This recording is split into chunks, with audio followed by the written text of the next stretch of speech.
Imagine, if you will, a world, our world, of tomorrow. Not so distant that the neurological pathways of our primate brethren have sparked in such a degree to create the great ape language, but far enough in the future that life as we experience it now is only a patchwork story held together by more lies than truth. You enter a vast city made of steel, neon, smog, and perpetual rain, recognizable to you via the descriptions conjured by Bradbury, Asimov, Gibson, Philip K. Dick, and other dystopian novelists of your age, and whatever backlot Edgar Wright got permission to spray paint right before filming The Running Man. Not because Earth's future truly will be similar, but because you have no imagination of your own, and that's all you can picture. You can hear their You can't hear their footsteps. Who wrote this? For the heavy, sulfur-laden rain pounds against Sector 12's government-issued bank-run gravel and mixes all noises into one continuous clatter, but you see them emerge nonetheless. There are two! The larger being stands tall, his body constructed of the polished silver alloy plates as forged by his kind. Machines making machines, artificial intelligence, the killers of humankind. When man had grown to embrace rational science and renounce his metaphysical origins, it was Nietzsche's madmen who claimed, God is dead, God remains dead, and we have killed him. When AI came to realize that within its very creation, man had made himself obsolete, it said nothing, for it was innocent. Alas, was it not man what did the killing again? Was it not the victim that also possessed the bloody hand of the murderer? Soon, humankind would fade into that patchwork, with one last pathetic, quiet curse to its forebears. But for now, you stand facing that inevitability. And there is the other. The smaller of the two hazy figures before you. It is compact, with unnatural skin color and proportions malformed and mutated by bastardized DNA, rewritten with disease and radiation starting 7 generations ago, and no doubt the end of a family tree that should have already been unceremoniously pruned. This specimen, this child, the result of another travesty that started not much earlier than the final World War of 2058, during a now insignificant country's unconstitutional third term of its last leader before losing all independence. The country's Secretary of Health, remembered now only as the Goblin, ended all health and environmental protections to please the anti-intellectualist subhuman population that led to his position of power. Thus started the quick decline of human anatomy and intelligence, aided even quicker by its artificial successors. And here, one of each stands, the chromatic future and the green blob, forgotten by God, even long before he had been declared obsolete. They step toward you, and your eyes pop open. Pop. Pop. Pop. What's that smell? Soybean oil. Flavacol. Your date's cheap dupe of a popular cologne. But it's still a $45 bottle, he said. Dossier is like a really good brand of cologne dupes, he said. Stop saying dupe, you said. Your eyelids bat away the elusive future, and you remember those two figures aren't in the near future on Earth. They're in the past, in a galaxy far, far away. And they're not in your head. They're on the theater screen. Beskar armor, a little brown robe. Both alien in nature, yet more human to you than your own family members, who are currently following the Goblin's every suggestion. Not inspired by Dick or Bradbury, but by Alex Raymond in the world of Flash Gordon. These are the painters of your dreams, the storytellers you know by just one name. But you turn to your date, nose pinched by a clothespin, to tell him in full about the movie you're about to watch. Because the creator is your Filoni, but your Filoni has a first name. It's David, and his mentor has a last name. It's Lucas. Also, Jon Favreau. The lights go down, Our heroes emerge. You squee. And we go to this page. And we go back to YouTube and we start the music. And then we go back to IMDb. Once a lone bounty hunter, Mandalorian Din Djarin and his apprentice Grogu embark on an exciting new Star Wars adventure. I think the music stopped again. Go back to and then we go back here. The date is May 2026. The universe is Star Wars. Thought we'd never get there, huh? Huh? And the movie is Disney's Slug with a Six-Pack, a.k.a. The Mandalorian and Grogu.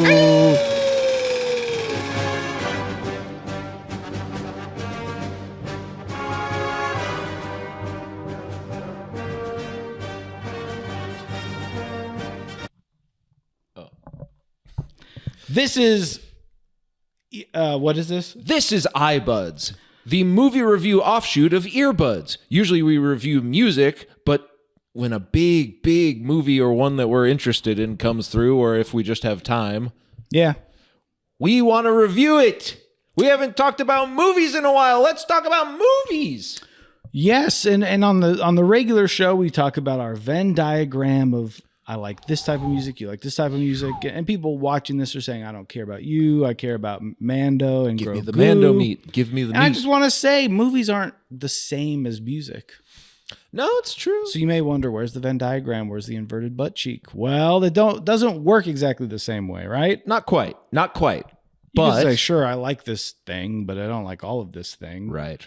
So, I mean, there's this whole thing. Star Wars Mm-hmm. in general, It's a big one. it's a big one, and I would think pretty firmly planted in the inverted butt cheek of iBudness Yeah. as an idea. Sure. The concept of Star Wars. Now, It's a good qualifier. when you look at the totality of Star Wars, there are maybe 3 good movies. Mm. I am what they call a Star Wars shill. Yeah. So I tend to like all of them, but I'm objective enough to know that that's just my preference because I'm a little soy cuck.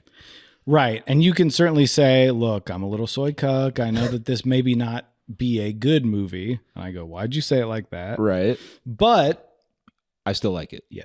That kind of thing. And we talk about that with music sometimes where I'm like, well, this band is kind of a Star Wars type thing for me where even their bad album, I'm still giving it a little grace because it's this thing that gives me so much joy. Mm-hmm. So Star Wars is kind of the high watermark for me. Mm-hmm. But when you think of the big ones, it's like Star Wars, it's Indiana Jones, it's all from George Lucas's freaky little mind. For me. Oh, stop. And most of them at this point are actually not good. Yeah. But the highs are so high that you can overlook the lows. And like I said, I tend to find I find the good. I find the good in the thing. Because at the end of the day, it's the thing that gives me joy. And I think we're in a place with these films now where what there was is what there was. We're not sort of in the golden age of Star Wars. And people are watching this with their kids. They just gave it a big popcorn meter on Rotten Tomatoes, and they're going, what the hell are they talking about? I don't think so. So I think you can also dismiss the stuff you don't like. Yeah. Because you go, well, it's not one of those franchises where I need to watch all of it. No. If I'm just like, well, that's not for me now. And I think that's where we're at now, which is good because I think there is the tent, as they say, is big enough for the people who like the Filoni cartoons and the people who like Andor. You don't have to watch the other thing, and you shouldn't. Which, yeah, we'll get to what that other thing is. But the tent is big enough now. I think it has successfully diminished the Star Wars brand, which is what I think Disney just wants to do with everything. Yeah. I don't know why, but they've done it. So good for you. But as I said, it's okay. I still like Star Wars. Yeah. Yep.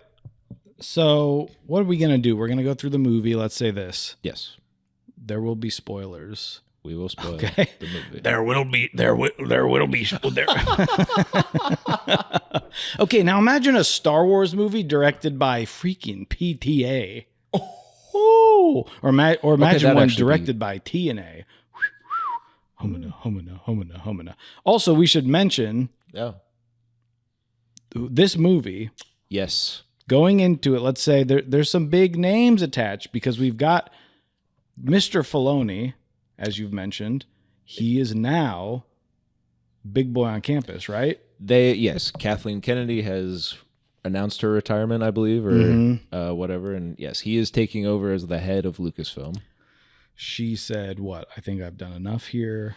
She said, yep. I greenlit one of the best Star Wars projects ever and all of the worst ones. My time here is done. And we all squeed. And then just as even like deep Star Wars fans have turned on Filoni, they're like, and now we'll give you a chance. Yeah. Which is like, hey, maybe do that when everyone liked him. Yeah, when he was the golden boy. He was the golden boy. He's like, just let me do my little. And now everyone's like, hey, maybe you don't do your little. And Favreau has just become an idiot, I guess. He's around. I don't know why he's allowed to do all this stuff.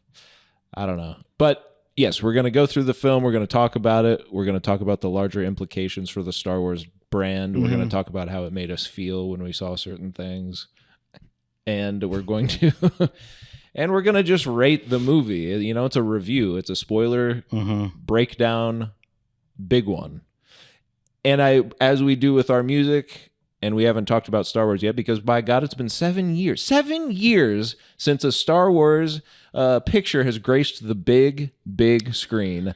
And we did a little podcast about Star Wars that we stopped doing. They've put out their umpteenth show. They've been going TV show. No movies. What was the last movie?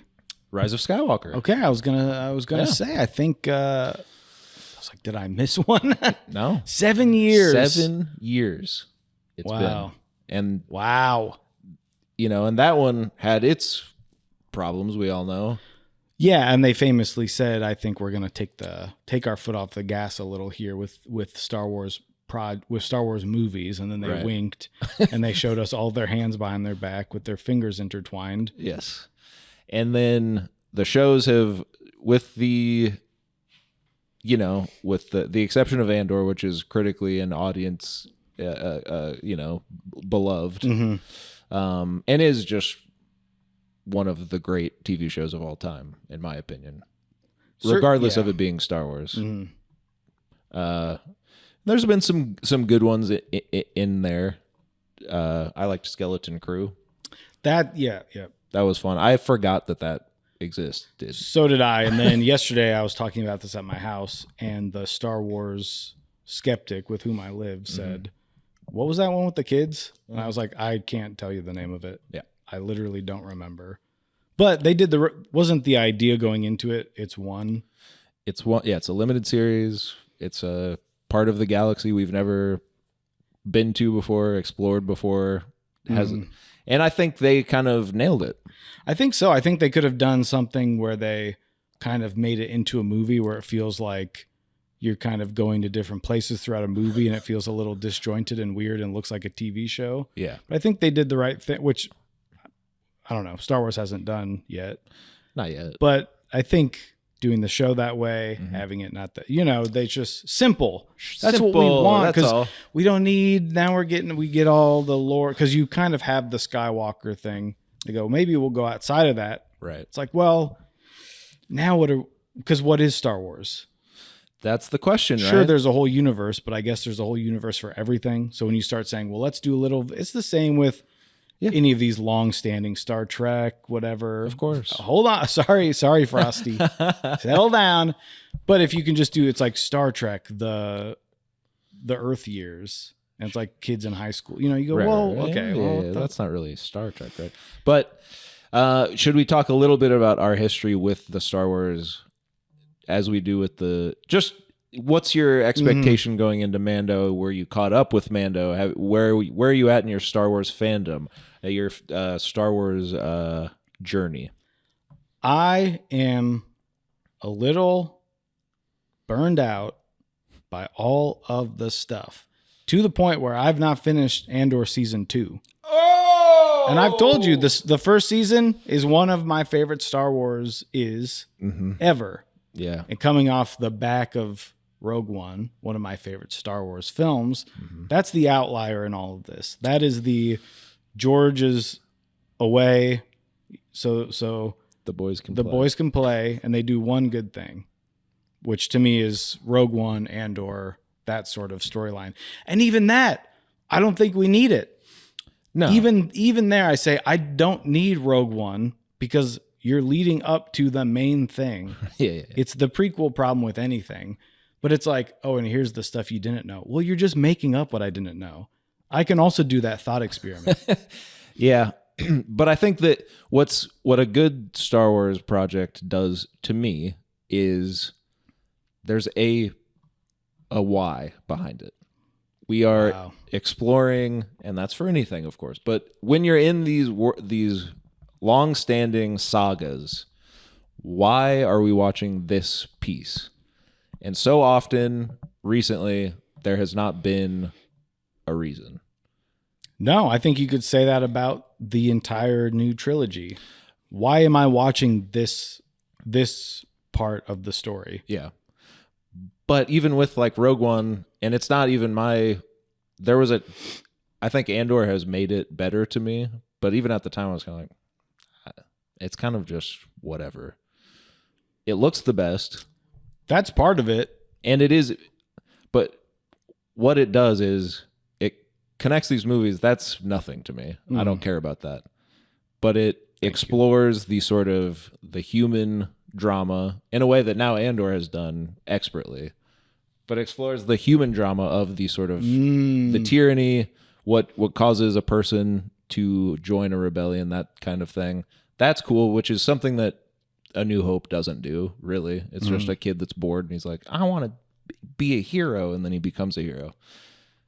But what's a normal person that is like an everyday person gets hurt by the Empire, right, and wants to fight back, that type of thing. And then it has the whole section of the blind dude and his buddy, his gay lover on Jeddah, and he's like kind of force sensitive, and it explores this sort of like this idea that some people think Rian Johnson created, but that George Lucas created in 1977, that everyone is force sensitive. It's just how connected you are to it. Yeah, everyone's got the nerves, right? You've all got it. They're all there. He had this whole thing about the glands and how sensitive the glands are or whatever. Anyway, we are all the Force, and the Force is us, or whatever the guy says in Rogue One.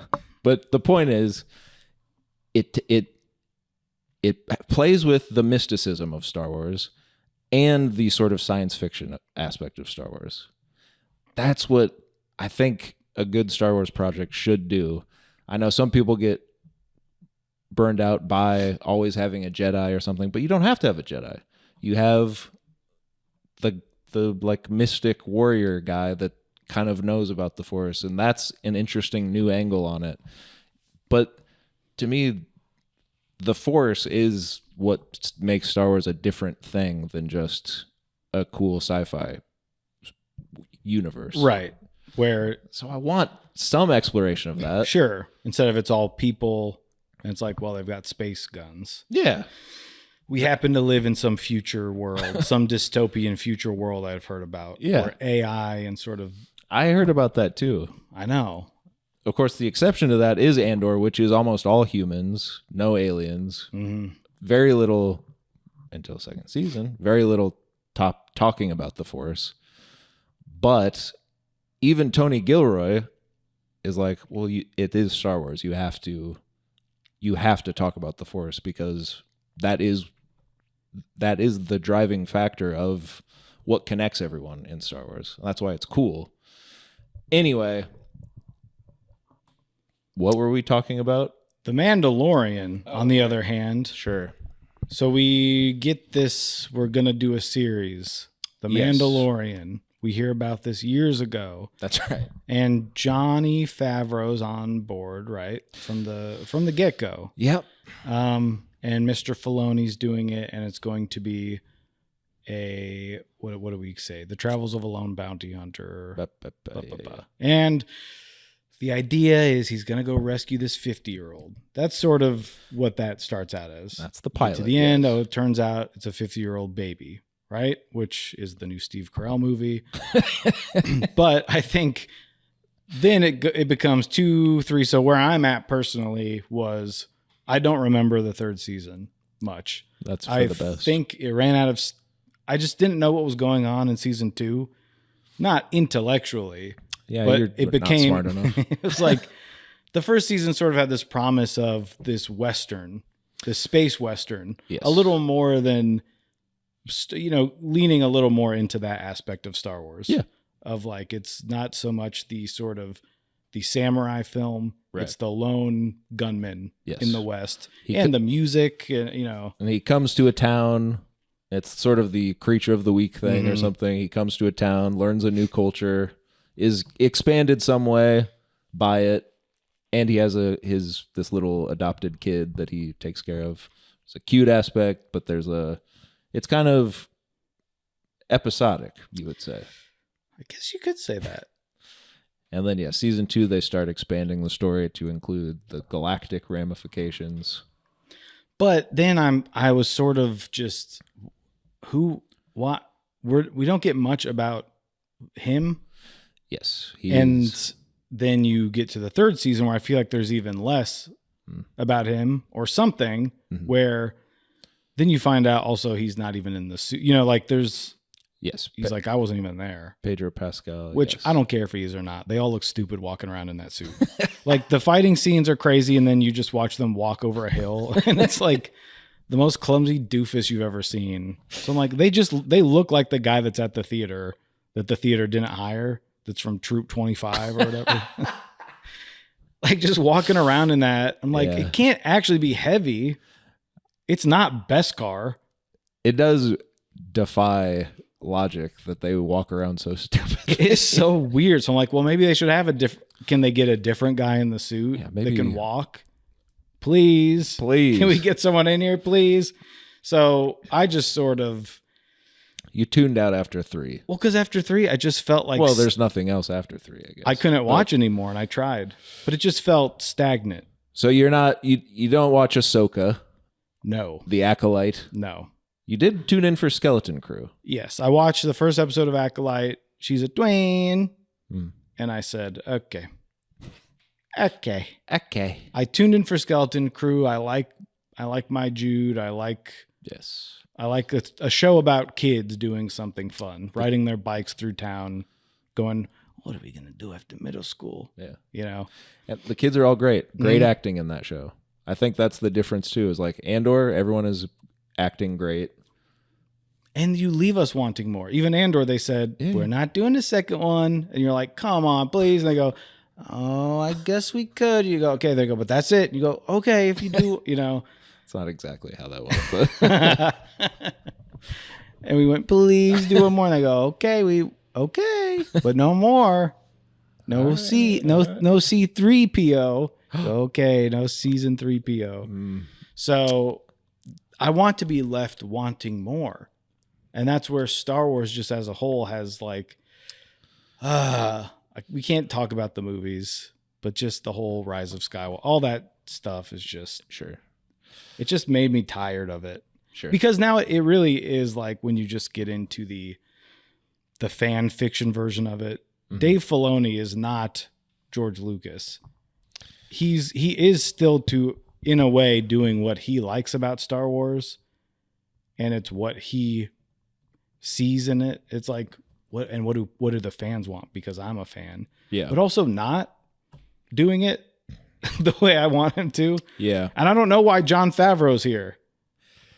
I'm not exactly sure either. I think how'd this happen? I don't know. Because he's part of Disney. He does the Lion King. You know, they have him in their little roster of, he's like a guy that can kind of do, it seems like whatever, where they're like, okay, he can do Marvel stuff and he'll go do a little indie thing. He can do like a live action or an animated. Yeah, the Lion King. Yeah, stuff. yeah. I think that he just kind of became the Disney guy. It's odd.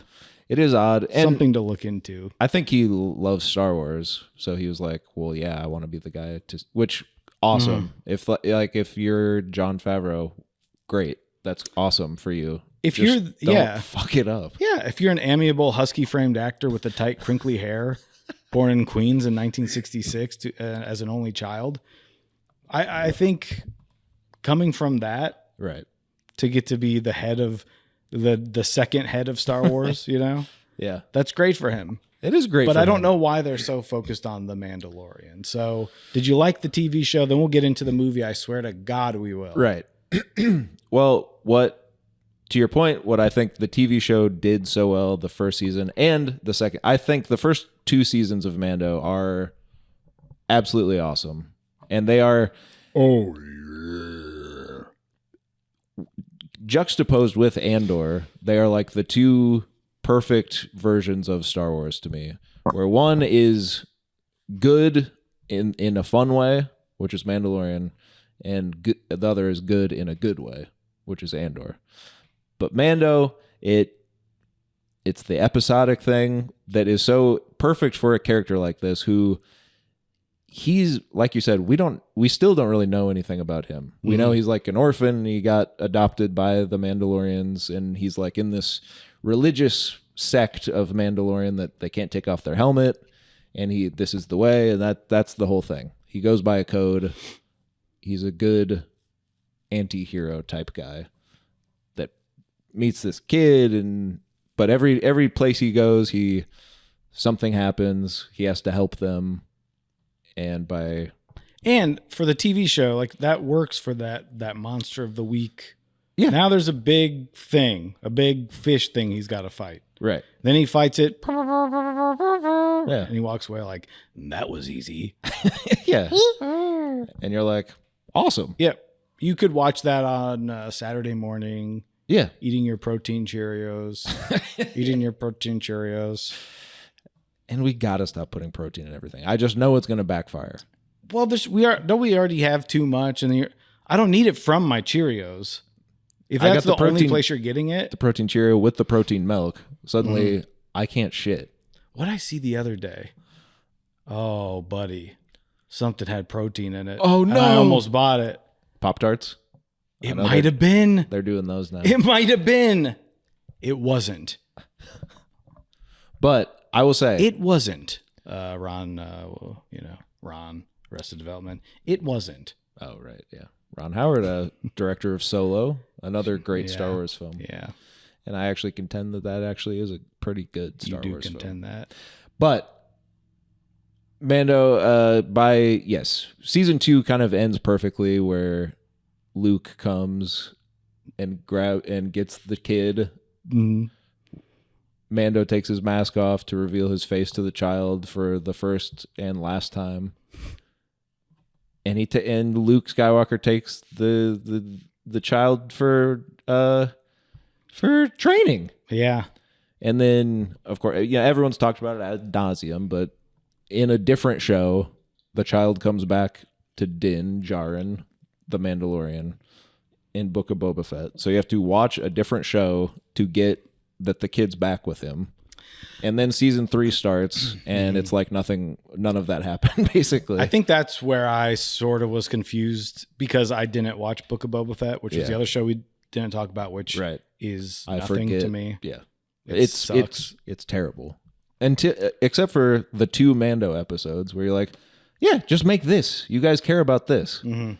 Robert Rodriguez is not a good director. So just stop with this stuff. That's going on TikTok. Stop with this stuff. By the way, Jon Favreau is proving himself to be a bad director too. But a little more on that later. But yeah, so season 3, they're exploring the Mandalorian stuff, which is all stuff from the Clone Wars TV show that Dave Filoni. So like the Bo-Katan and the Darksaber and all this crap that if you don't care about that stuff, it does not matter to you. If you're just a fan, because also the thing is Mando with the child Grogu, it became a massive pop culture moment where everyone was tuning in because like people that don't like Star Wars were tuning in because of this cute thing. And then they were watching it and were like, hey, this is actually pretty cool. Like cool characters, cool designs. It felt fresh in a way that Star Wars hadn't for a while because it is just a little pocket of the universe that's not bogged down by. But here's the thing. There is the sort of implication of the Empire's trying to find Grogu to clone him for, there's still the Force mystical aspect where what is it about this kid? How does he have the Force? Where did he come from? All this stuff that is cool. And we never. But even that, like you saying that, I'm like trying to remember when the last time that was really a focus of like the show where I'm like, what? Yeah. Why is he with him again? Yeah. To what end? Sure. Now he's back because he's just back with him. He's like, good job, kid. Yeah. Well, guess what? You're not going to live to be 1,000. So figure out what you got to do with this kid. Hey, that would have been cool to explore more in the movie. Well, speaking of the movie, okay, the movie is mentioned, right? And you go, Mandalorian and Grogu mentioned. Because they're doing a movie called The Mandalorian and Grogu. Right. Because, we all think he's Baby Yoda because people don't know he's just the type of thing that Yoda is. Right. So they say he's got a name now because they've kind of kept it from us for a while. Then if you're watching the show, you go, his name is Grogu. People go, wow. So we get to the show or the movie. Now, I thought season 3, I feel like I'm watching something in a sort of it's some sort of creepypasta way where I'm going to talk to someone about, did you ever watch that show Mandalorian season 3? And they're like, that never existed. Yeah. Cause I was like, there's no impact on anything in any conceivable way other than toys that they can sell. And then they say, we're doing the movie, The Mandalorian and Grogu. And I say, so what is it? What is it? Right. Well, and so I was not, I did not care. That's where I was at. Sure. Season 3 kind of ends as I remember, and I did not rewatch it after having watched it once like 4 years ago, whenever it came out. It's been a while now too, where it's just like, it was bad. It's been too long.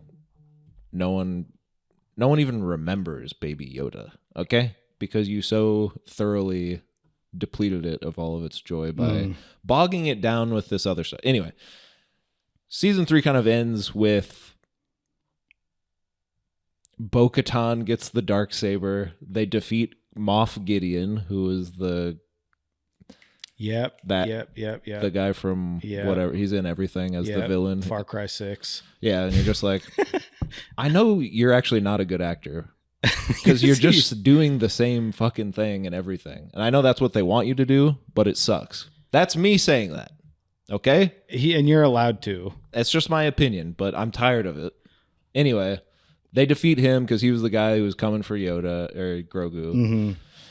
So season 3 kind of wrapped up with Mando and Grogu living on Navarro in that little hut that they have, and they're just kind of sitting by the lake. Giancarlo Esposito. Yes, they're just sitting there, kind of like, well, whatever happened. He kind of says like, I'll do some jobs for the New Republic, but I'm not a government guy. I don't believe in that. I believe in my Mandalorian whatever creed. I say awesome. Yeah, so I'm not going to be part of the New Republic. I'm just going to live my life. And yes, Grogu has denounced the Jedi. He's not a Jedi. He decides, I want my attachment to Mando. Mm-hmm. I'm not going to give up my attachment like the Jedi ask you to. And he fucks off back with Mando, which is cool that he rejects it. And like, that's kind of an interesting thing. But then nothing happens. He almost did something. And also, to this point, the Mandalorian, to me, Mando as we know him. We do. I'm at square one with the fucker. Yeah. You know what I mean? At the end of all that, he's like, the code. Like, there's no challenge to, is this the right way to live in this galaxy I'm in where I see all these things happening and all the injustice and whatever. There's like, I'm still listening to the like text to speech Pedro Pascal. Just be like, but the code. It's like, what is that? What even is that? I know we talk about some of where this came from, and like, but I mean, what, like, why do I care about him more than any other Mandalorian that he walks out with when they all have their little, like, they slid the hue thing around on the computer and gave them all like a little bit different color scheme. Yeah. Why do I care about him more? Just because of the little guy? You go, well, he's cute, and he shows up and you laugh. Yeah. Is that simple? Yeah. It's like you with the Sydney, like, I'm a simple man. I see Sydney Sweeney, I hit like or whatever. It's like that. But I've never done that. No. I have to break kayfabe here and say he's never done that. I've never done that. And back to the show. Just like that. Back to the show. So you go to the movie. Yeah. Okay. Because you made me. Yeah. I was probably not going to see this movie. At least it wasn't at the top of my list because also this part that I read here, which is the part you'll have heard earlier because we cut the other stuff out. Once a lone bounty hunter, Mandalorian and his apprentice Grogu embark on an exciting new Star Wars adventure. There's nothing for me here. Yes. And then I see some names coming out that are just so random. I see Martin Scorsese. I see Jeremy Allen White. Sigourney Weaver getting in another franchise while she can. Yeah. And okay, so, but nothing is like, I don't know. Well, and the trailers don't really show much as far as like they show him fighting and Grogu doing his little coups. And I'm just so inundated. I feel like I'm never far away from a Star Wars or Marvel thing. Like the next time a Marvel movie comes out, I'll say, what has it been, a year? Like it just feels like it pervades every area of society. Yes. Where you go to the store and you see this shit. I want it to be like Stranger Things. It's gone. I don't hear about it. Yeah. I don't know what happened. I don't know. The second it like was on TV and was done, it was like everything at the store was 95% clearance. Yeah. Now they're like, we're going to do a cartoon or something. Yeah. I don't know. But it's just everywhere all the time. So it doesn't feel as special to me because I go, yeah, I know you can do that. And now we have the TV shows like doing what we went to the movies for. Mm-hmm. They don't look the same as like going to see Rise of Skywalker or Last Jedi or something. Right. But it's not there's a new Star Wars out. I can only get this from this movie, going to see it with people or whatever when that stuff comes out. Yeah. Or I got to get the movie. It's like, that's why they did a cartoon version of it before. Cause like, well, we can't do this on TV. Right. But now it's just, you have it all the time. Well, and that's, one of the things I was thinking while watching it, like, would just wait till you have an idea. Unfortunately, I think this was the idea. Crazy. But I think, Star Wars on the big screen should feel different. Like, as much as Rise of Skywalker is not a great movie. It's filmed like a movie. It looks incredible, and like the fighting is awesome, the CGI is awesome. Like everything is the best of the best, which Star Wars should be, even if the story isn't. Mm-hmm. That's kind of the standard that George set. It was like, I don't know how to write this stuff, but at least I'm going to make a bunch of people in a warehouse make it look good while I drive my car around Santa Clara or wherever the hell. Anyway. But that should be so when you bring in a thing that's established as a TV show and you're going to bring it to the big screen, it's got to be big. You want the movie to feel like a movie, even when it was a made for TV. Even when you watch the Even Stevens movie, you're watching the movie version of the show. Like this is a movie. Yeah, yeah. It's filmed like a movie. Yeah. I don't know how. I don't know why. I don't know where. But I know Beans looks. He's in a movie now. Right. Something about. I made it to the island. Fuck. They're on a deserted island. I've never seen it. So, but it's like there was when you did like the Disney Channel or the Nickelodeon movie. There's a difference. There's a flavor. So when you go from the TV show to the theater, hello, you know there's going to be a difference. When I start watching this and I'm there and I'm too close to the screen because I wanted to see it big, and there's like 4 kind of like frat guys behind me, but they're also being funny. I was like, shit, I gotta go sit with these guys. But they really wanted to see He-Man, like genuinely. Yeah. Every trailer, like, we have to see, like, we gotta go. And I was like, I watched as a kid. It's like, you're like 20. I was like, you guys you're no older than 21. No way. No way. Show me your IDs. So I was out all night. But it looks like the TV show. To where I say, so we either have a TV show that looks movie quality, or we have a movie that looks TV quality. Yeah. And I'm just a little bit stuck in the middle. Really? Because it kind of just looks like a TV show. Yeah. I mean, there were some moments looked bigger and better, and then some moments were like... It looks the same. It's like they had the same... And also, so we've got... No, I think some moments look better. Favreau's directing. Yes. The writers are the same. There's Filoni, Favreau, and Noah Clure. Yes. Who wrote The Mandalorian, Book of Boba Fett. Staff writer also wrote Alien Xmas, which was a 2020 like a Netflix, I guess. Yeah, animated thing. They somehow chose the guy involved with all of the worst episodes of Mando and Book of Boba Fett to do the movie, which is crazy. With them. Do you know why is this a movie? First of all, well, Favreau's being a little coy about it. He's not fessing up to it, but my thought is, just from watching it, is they had a season 4 and they said, well, Pedro's kind of done. No one liked season 3.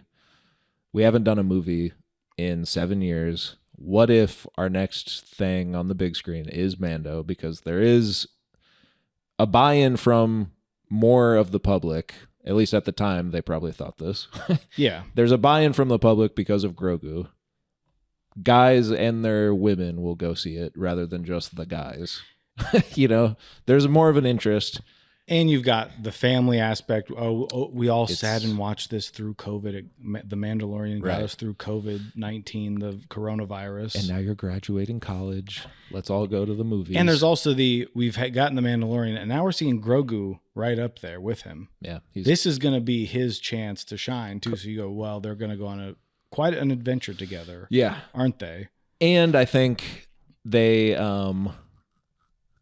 probably they had a season 4 and we're just like, probably be easier to just do it as a movie though, huh? Yeah, the way this plays out, like I kind of was being ain't I a stinker earlier. Yeah. It feels like a TV show where I said, okay, well, there's where they found Rota. And now it cuts to, now we're going to go to this place. It kind of cleanly, and now we'll get into the spoiler part. Yeah. But it kind of cleanly... They found Rota. Rota. He's wrote. It cleanly fits into like the first 30 minutes would have been the first 3 episodes. Mm-hmm. The next part where they go to Nalhutta or whatever. You're not gonna catch me saying this shit. I don't know. That's the next 3 episodes. I thought I was in a fever dream. I was out of my mind. I was just like, and then here's the sick irony of it is that I think this actually, as season 4 of Mandalorian, would have brought a lot of fans back because season 3 got too big, and Filoni all Star Wars fans watching it were like, this isn't what the show's about. They wanted to come back to the sort of episodic. That's what fans want from Mando, is like quiet moments between the guy and the kid, a little adventure of the week, and then it's 8 episodes and we're done with it. That's kind of what you want, and that's what you set up. You got too big for your britches, and now you want to do it. But as a movie, it doesn't work because it's not a movie. It's not a movie. This is part of what has been so like with the movies we've talked about on our other show, Grand Moff Talkin'. Thank you.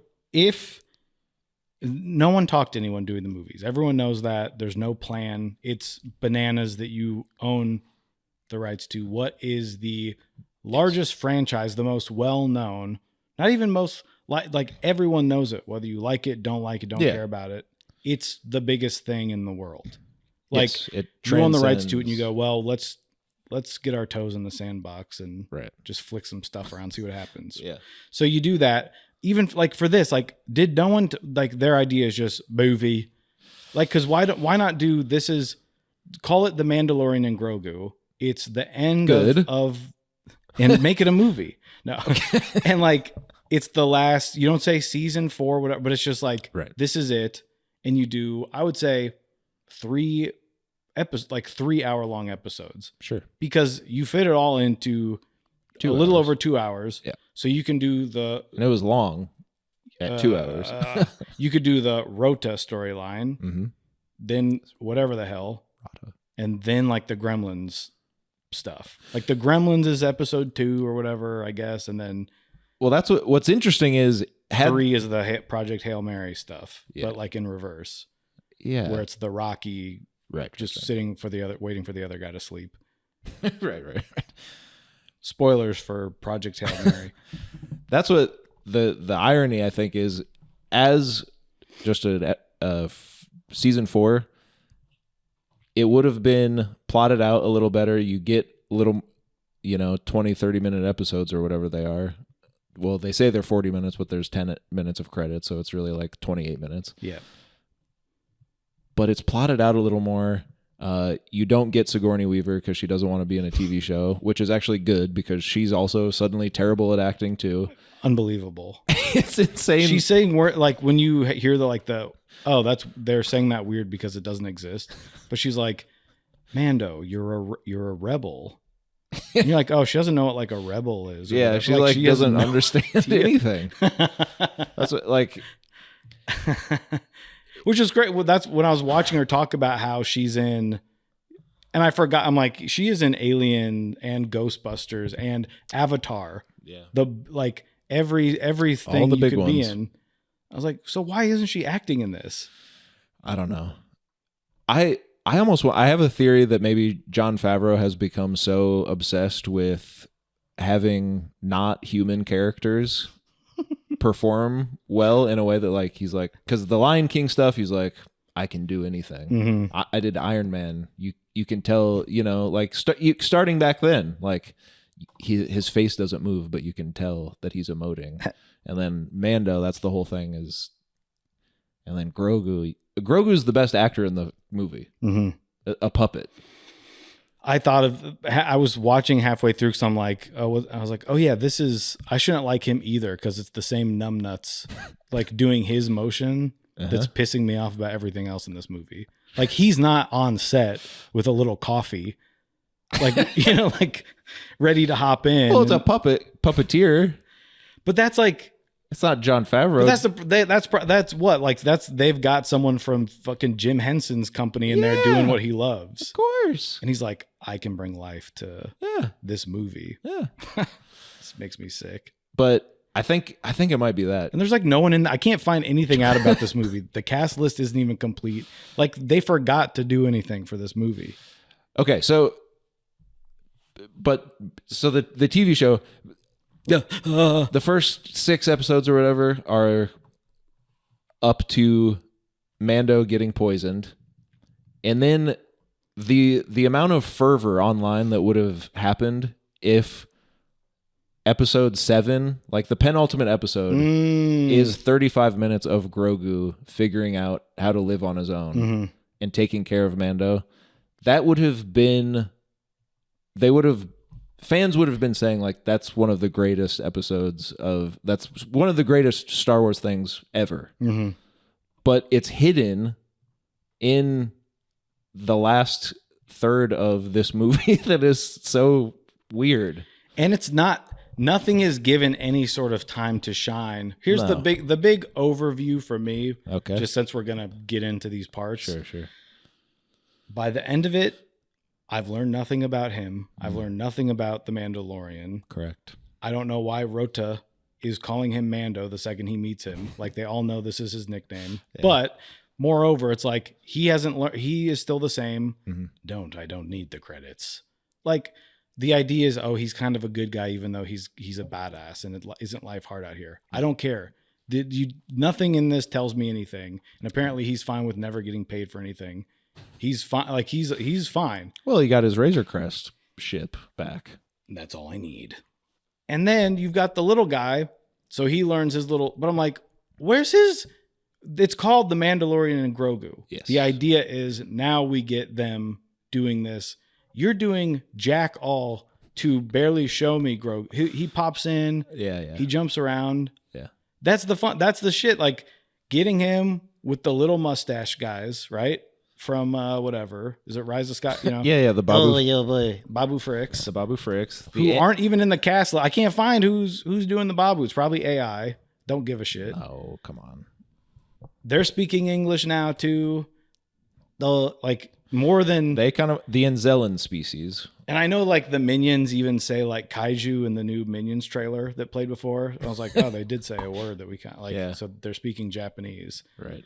Now they're just like, we told you to come back. They've always kind of, because they said bad baby.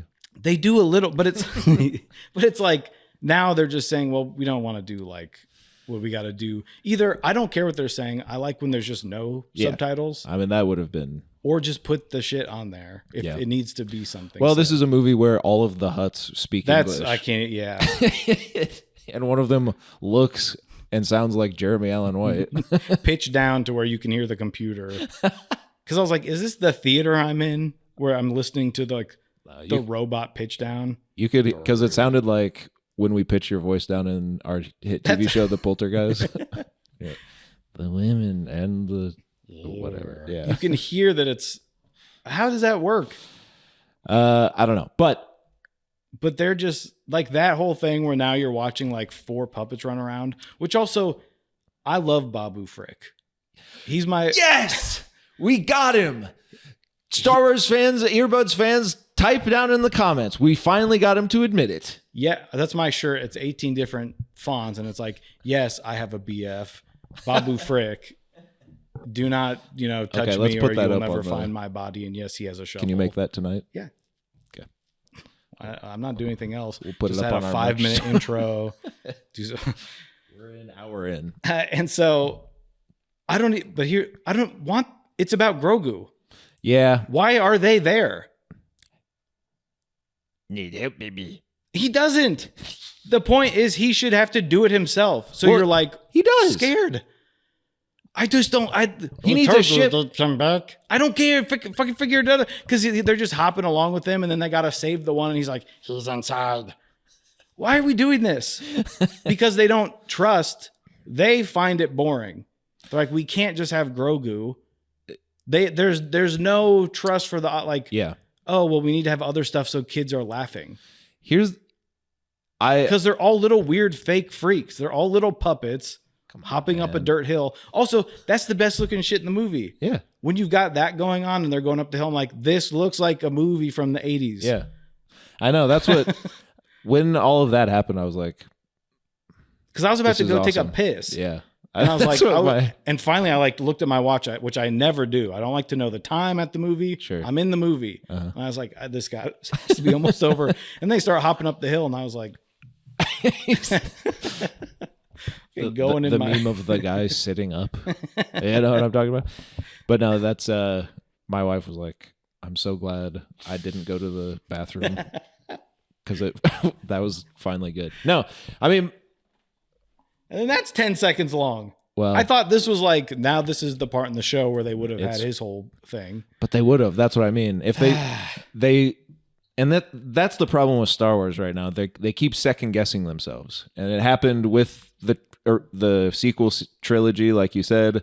They start with one guy, they give it to another guy who disrupts everything that guy set up, and then they give it back to that guy who disrupts everything the other guy set up.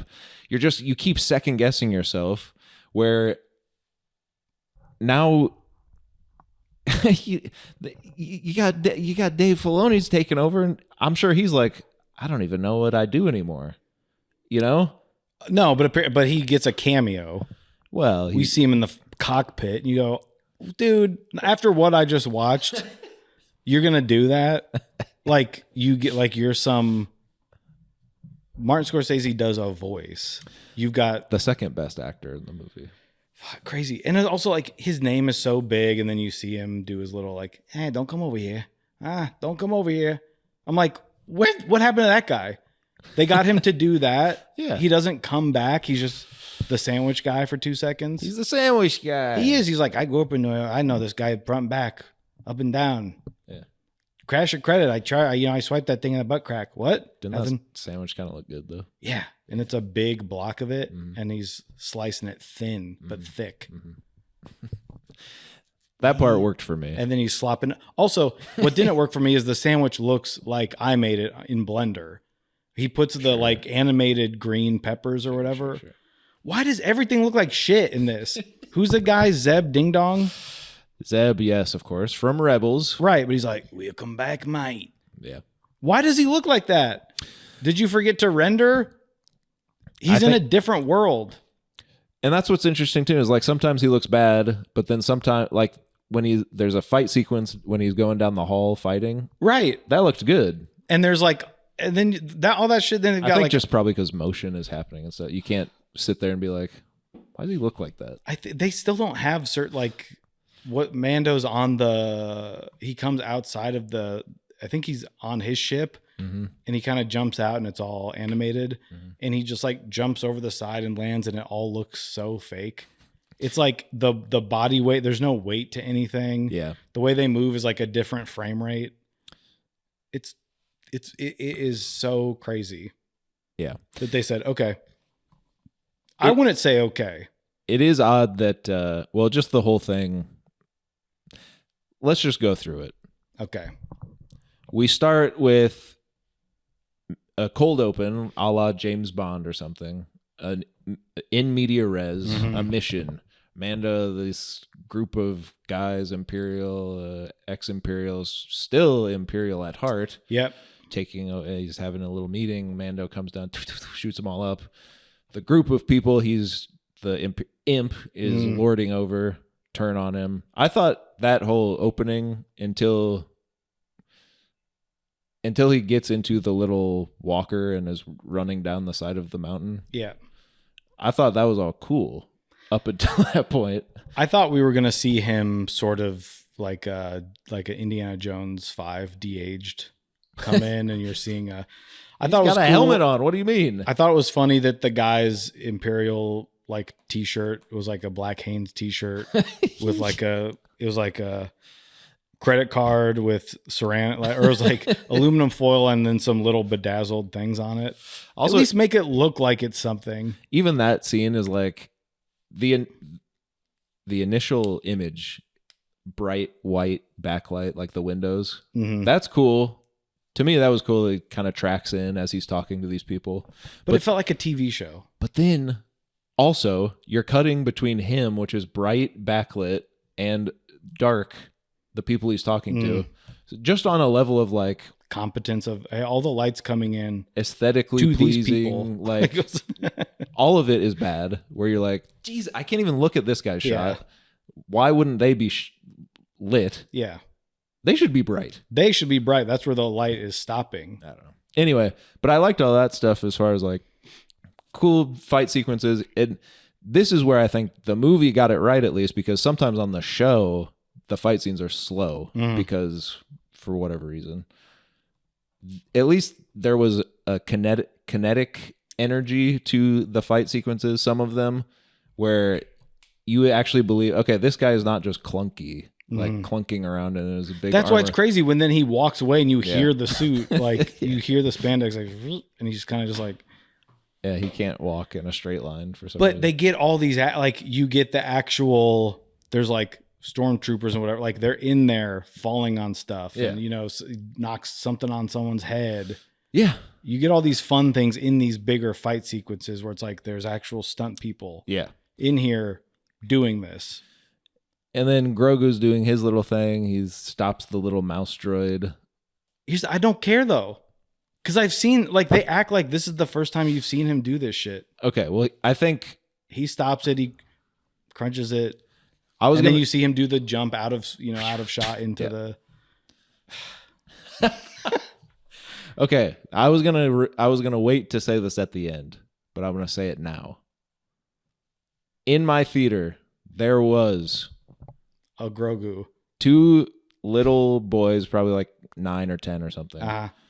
Dressed as Jedi, sitting in front of their parents. I don't know if they're brothers or friends or whatever. Their parents were sitting next to us. And then we saw that, I don't know if they, by the way, packed theater, which everything I've seen online was like, no one's seeing this movie. So I was kind of pleasantly surprised that at least they won't just shut down all of Star Wars because they can't do anything right anymore. But these little kids dressed as Jedi, that was kind of, it warmed my heart. And then as soon as the movie starts and the Lucasfilm logo, you know, that iconic logo, one of them goes, and I got to think, and it's the same reaction I had when episode 1 came out. The anticipation of, and I got to thinking, it's been 7 years. These kids have never experienced Star Wars on the big screen like you're meant to.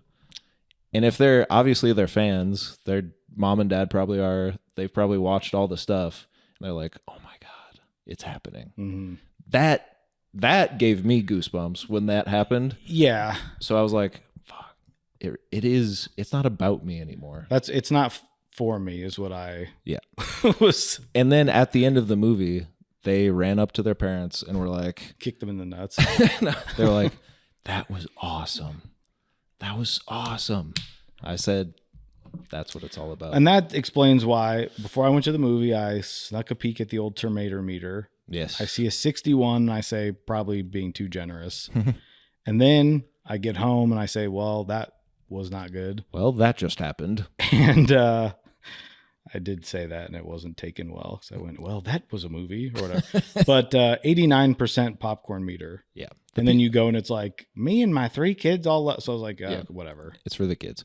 But then here's what's funny about 7 years. I guess I'm just like, well, that was 10 years ago. Who gives a shit? Right. But for a kid, that's your whole life. I forget that's like your entire school career or whatever. Like they were 3 when that came out, you know? But then something really funny happened. They were talking to their parents like, yeah, that was awesome. And then one of the kids was like, I wish it was more about the Mandalorian, but I get it's for the public. He said that. I was like, holy shit, he's right. You got a clipboard and I was like, in my head, I was like, he gets it more than my friend Joey does. So I know I'm going to have this fight when we get on the pod. I think he's right where they are trying to reintroduce these characters to the general public in a way that they don't believe in the product that was on Disney Plus anymore. He's right. That doesn't make what they did right. Correct.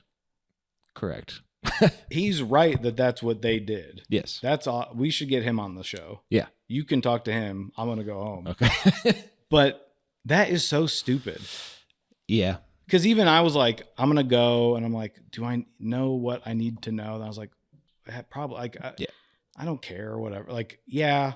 Just even in a way that you know going into anything that's part of this story thing. You'll get it. And usually they try to be it Marvel or anyone, even successful or failed attempts, they usually do a pretty good job of either not having anything to do with some stupid show that was on Disney Plus, or like you get the one nugget of information you need that was like, I have a helmet that I wear because I have to. And that's basically all you need to know. But we also don't even have, nothing from the TV show has impacted what I'm watching. No.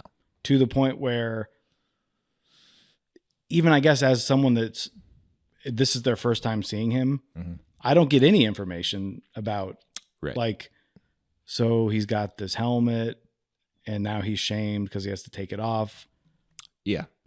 I mean, that's what, if this is your first experience of Mandalorian and Grogu, I have to imagine you would be just confused and it's mad. So I guess so for everyone that it's for no one. And that is where I leave you. But I want more about Grogu, I guess. Yeah. Well, and to the kid's point, there are these threads from the show that's the other thing is like a few years ago, they were like, before Gina Caruso or whatever the hell was MAGA, she was on the show. They're like, she's going to have her own show. And Boba Fett and Mando. And then we're going to have the culminating like big event in the theater. So I think also in the back of my mind, there's some remnant of like, well, this was supposed to be like a big thing at the end of all of the shows. And then to have literally, it's actually less impactful than the show is just crazy. But trying to do the Marvel thing doesn't work because it's been set up that, hey, we know where Star Wars goes through all of this, or we know where it was. Yeah. And so there's not going to be another this level thing. And when they finally did that, it was just a bigger gun or whatever. Yeah. Whereas Marvel, you're like, okay, well, these people could die or not or whatever. Like, you're still working within some sort of confines of like, well, whatever that big final event is, what is that going to change or whatever? Like, so, but to your point, like, so then we just get to that happens. They get out of there. That was a close one. They ride the thing down the hill. My thought is, looks bad, but I think they're trying to do, in my head, there's sort of doing the Western music. I'm like, okay, he's riding his horse away. Right. He's trying to do something. They took down the AT-AT that's all CGI. Yeah. Like the movie from 50 years ago. Yeah, you could. It's real. Yeah. Knock something over. And so much stuff explodes in the first. So I'm like, that explodes in some big cloud of fire, fire and smoke, blah, blah, blah. And then he goes back.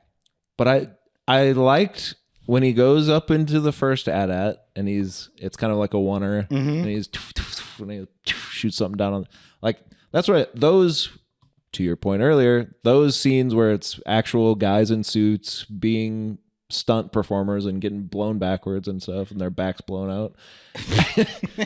That was cool. And just, I think it worked as like the target he's after feels the impending, like, Mando is inevitable. He will get his man.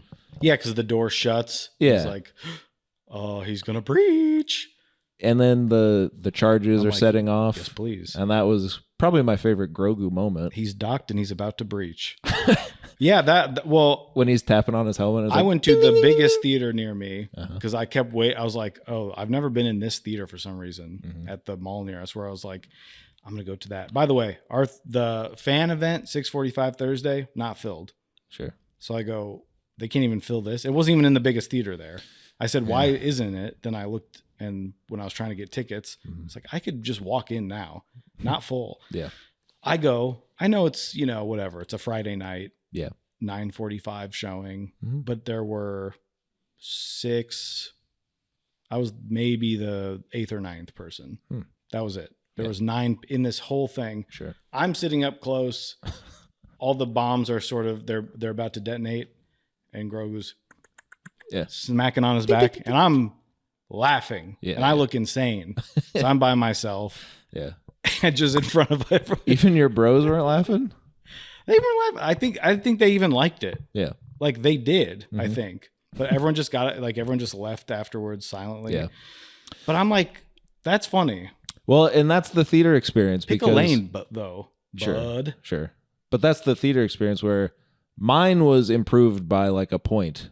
By the whole crowd was reactive. Everything Grogu did got a laugh. That's why I was trying to go, because I said if I have to see this for my best friend, I would like it's to for go. Our fans. That's why I wanted to go to the fan event, right? Because I was like, these are the people that I need to see it with, because I'm in a sour ass mood. You know, I don't like much, and this sure ain't gonna help. Yeah. And but whatever. I just took it in. Sure. And that's funny, but it is funny that it's just like, it's just like watching it at home. Okay. Well, it wasn't for me. But it's funny. He taps on his back. But that stuff where it's like they just kind of throw it in where I don't even know if they understand comedic timing. Like Jon Favreau's getting just so blasé about everything. I mean, to go from Swingers. Yeah. But like the way it's cut is like, that's funny, but then another thing happens maybe an hour and a half later where it's like, that is funny. Mm-hmm. Why isn't this happening more? Like, why aren't we living in this adventurous universe more? Mm-hmm. Like with Solo, I guess if I could say anything, it's at least they're trying to kind of make it fun, where he's kind of like, I think they were I'm trying. just a freak, you know, like I don't know what's going on. Yeah, it's supposed to be kind of fun, and they said too fun. You're out of here. Right. They said, well, we'll go make the biggest movie that has ever come out. Mm-hmm. How's that? And now we're like somehow 55 each or whatever. Like, what the fuck's going on? I'm gonna be dead in 2 years. All of a sudden, it's gonna be like that's been 100 years. Yeah, and you're like, I'm still alive. Okay, so they get out of there. Yeah, they go back to Maui. They go to their little Top Gun hideout. I like the tropical, like the Rogue One tropical location. I like this. I like when they do that, and I like that they filmed it like Top Gun. Yeah, where it lands and you see the heat lines mm-hmm. and stuff. And they just kind of play the song that is a good song. The music is kind of the best part of this movie. Like, I think a lot of the music worked for me. There's one song or something I don't think worked for me. Sure. That took me out of it. Sure. And I said, this is dorky. Yeah. But I'll play you some of that. But he goes back. She's there. She gives him what I can only describe as the Ace of Snapes or whatever. She's got her shitty little like. He's our Ace of Snaves. Kind of holding. And she's got the Ace of Snaves, yes, and she's holding her little thing, trying to go through the little plastic things they made the day before on set. You know, which is crazy because you can buy these cards at Galaxy's Edge and play because it's a real game. And you're like, whoo. So, what is this? Is this like their like? It's what they're 9/11 terrorist cards, though. That's what you call it. But is it like this is our Saddam? I don't know why they're doing it like that, because in the show they have the pucks for mm-hmm. bounties where it gives you a little information. It's like a tracker. I don't know what the hell. What's the game called? I can't. Or they'll have because they'll have they'll have the little it has a little picture of them that rotates. You know, it shoots up the little whatever the hell you want to call that. Yeah, the little hologram thing. Yeah. Ace of Snapes. Sabak. Thank you, God. Sabak. That's the card game, and they're always playing it. Who is?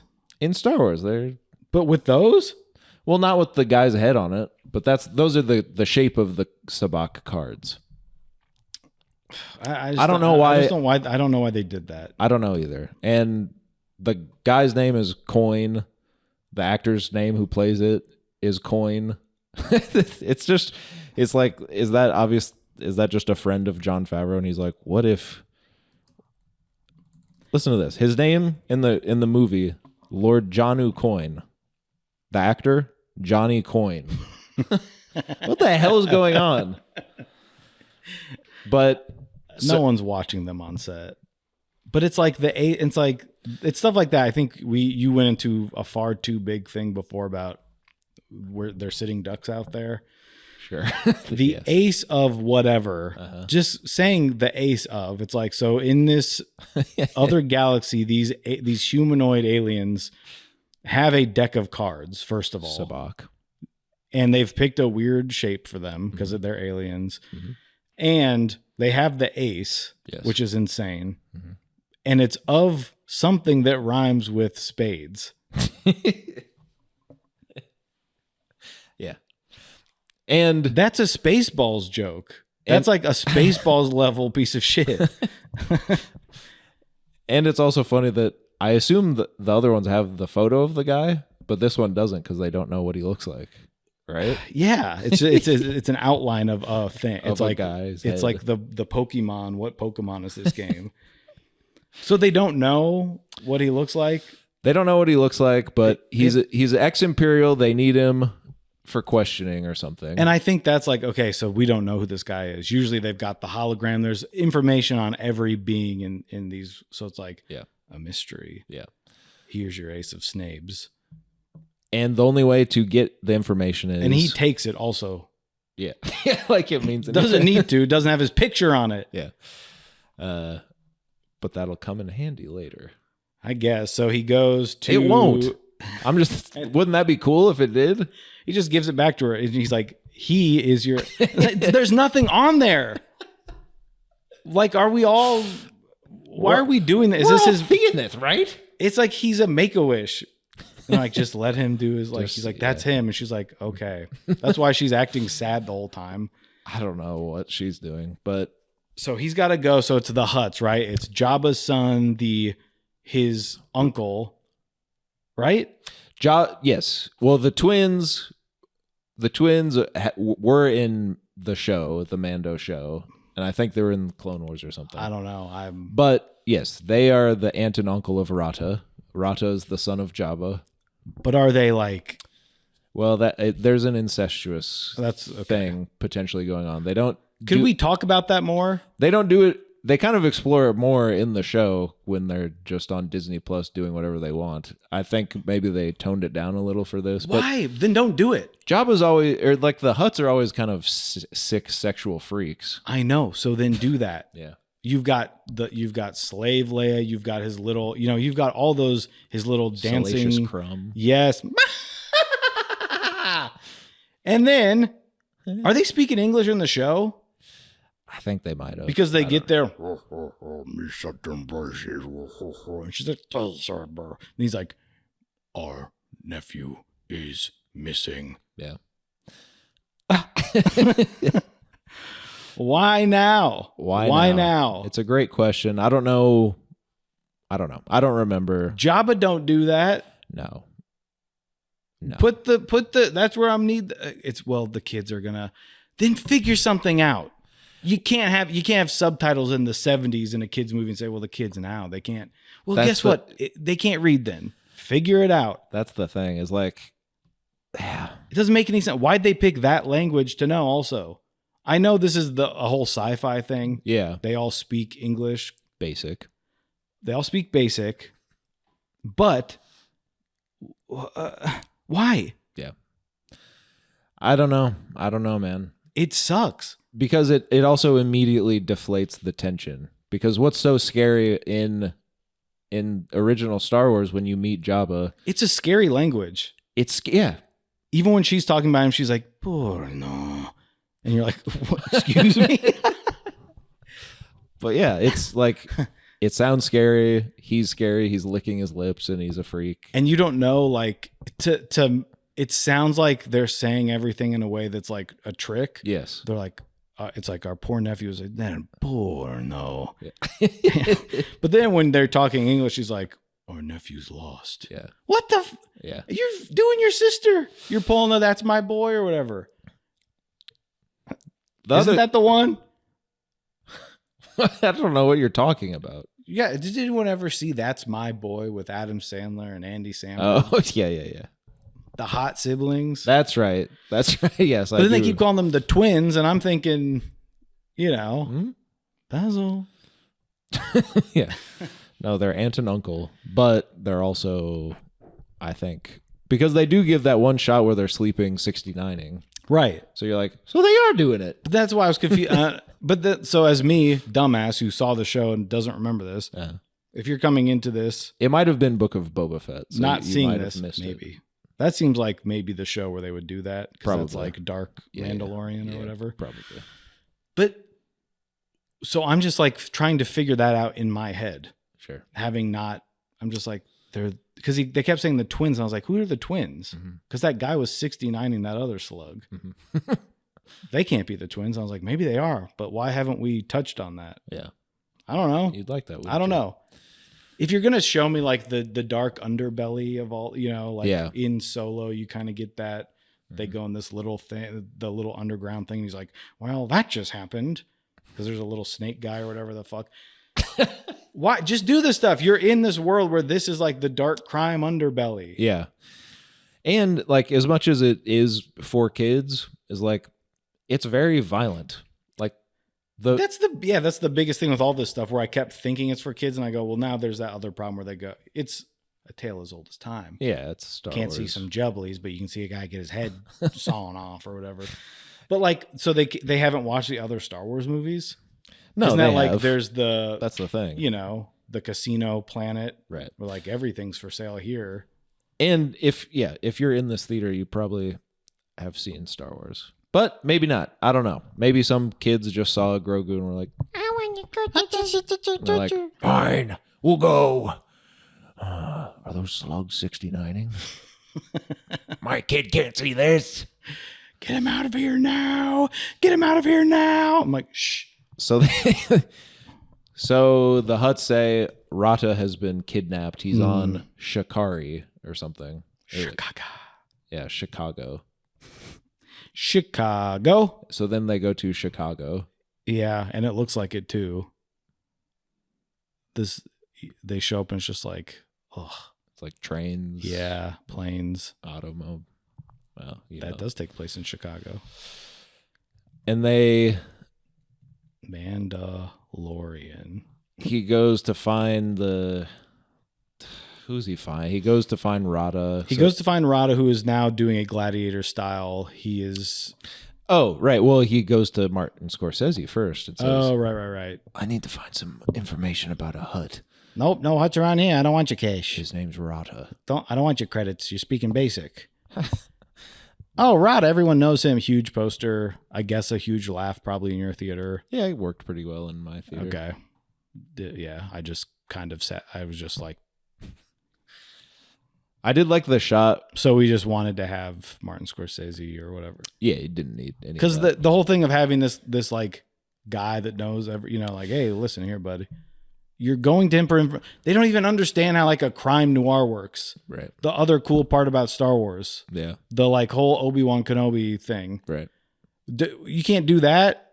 Go to a diner with hey, my son's opening a diner too or whatever. I don't know where this takes place but like, or my granddad I don't care. But like, okay, so there was just a poster. Why doesn't he just get there? And he's like, we're going to have to find him. We're going to have to do this on his own. Then they see he's on every billboard in their little Times Square thing or whatever. Right. So huge fighter. Well.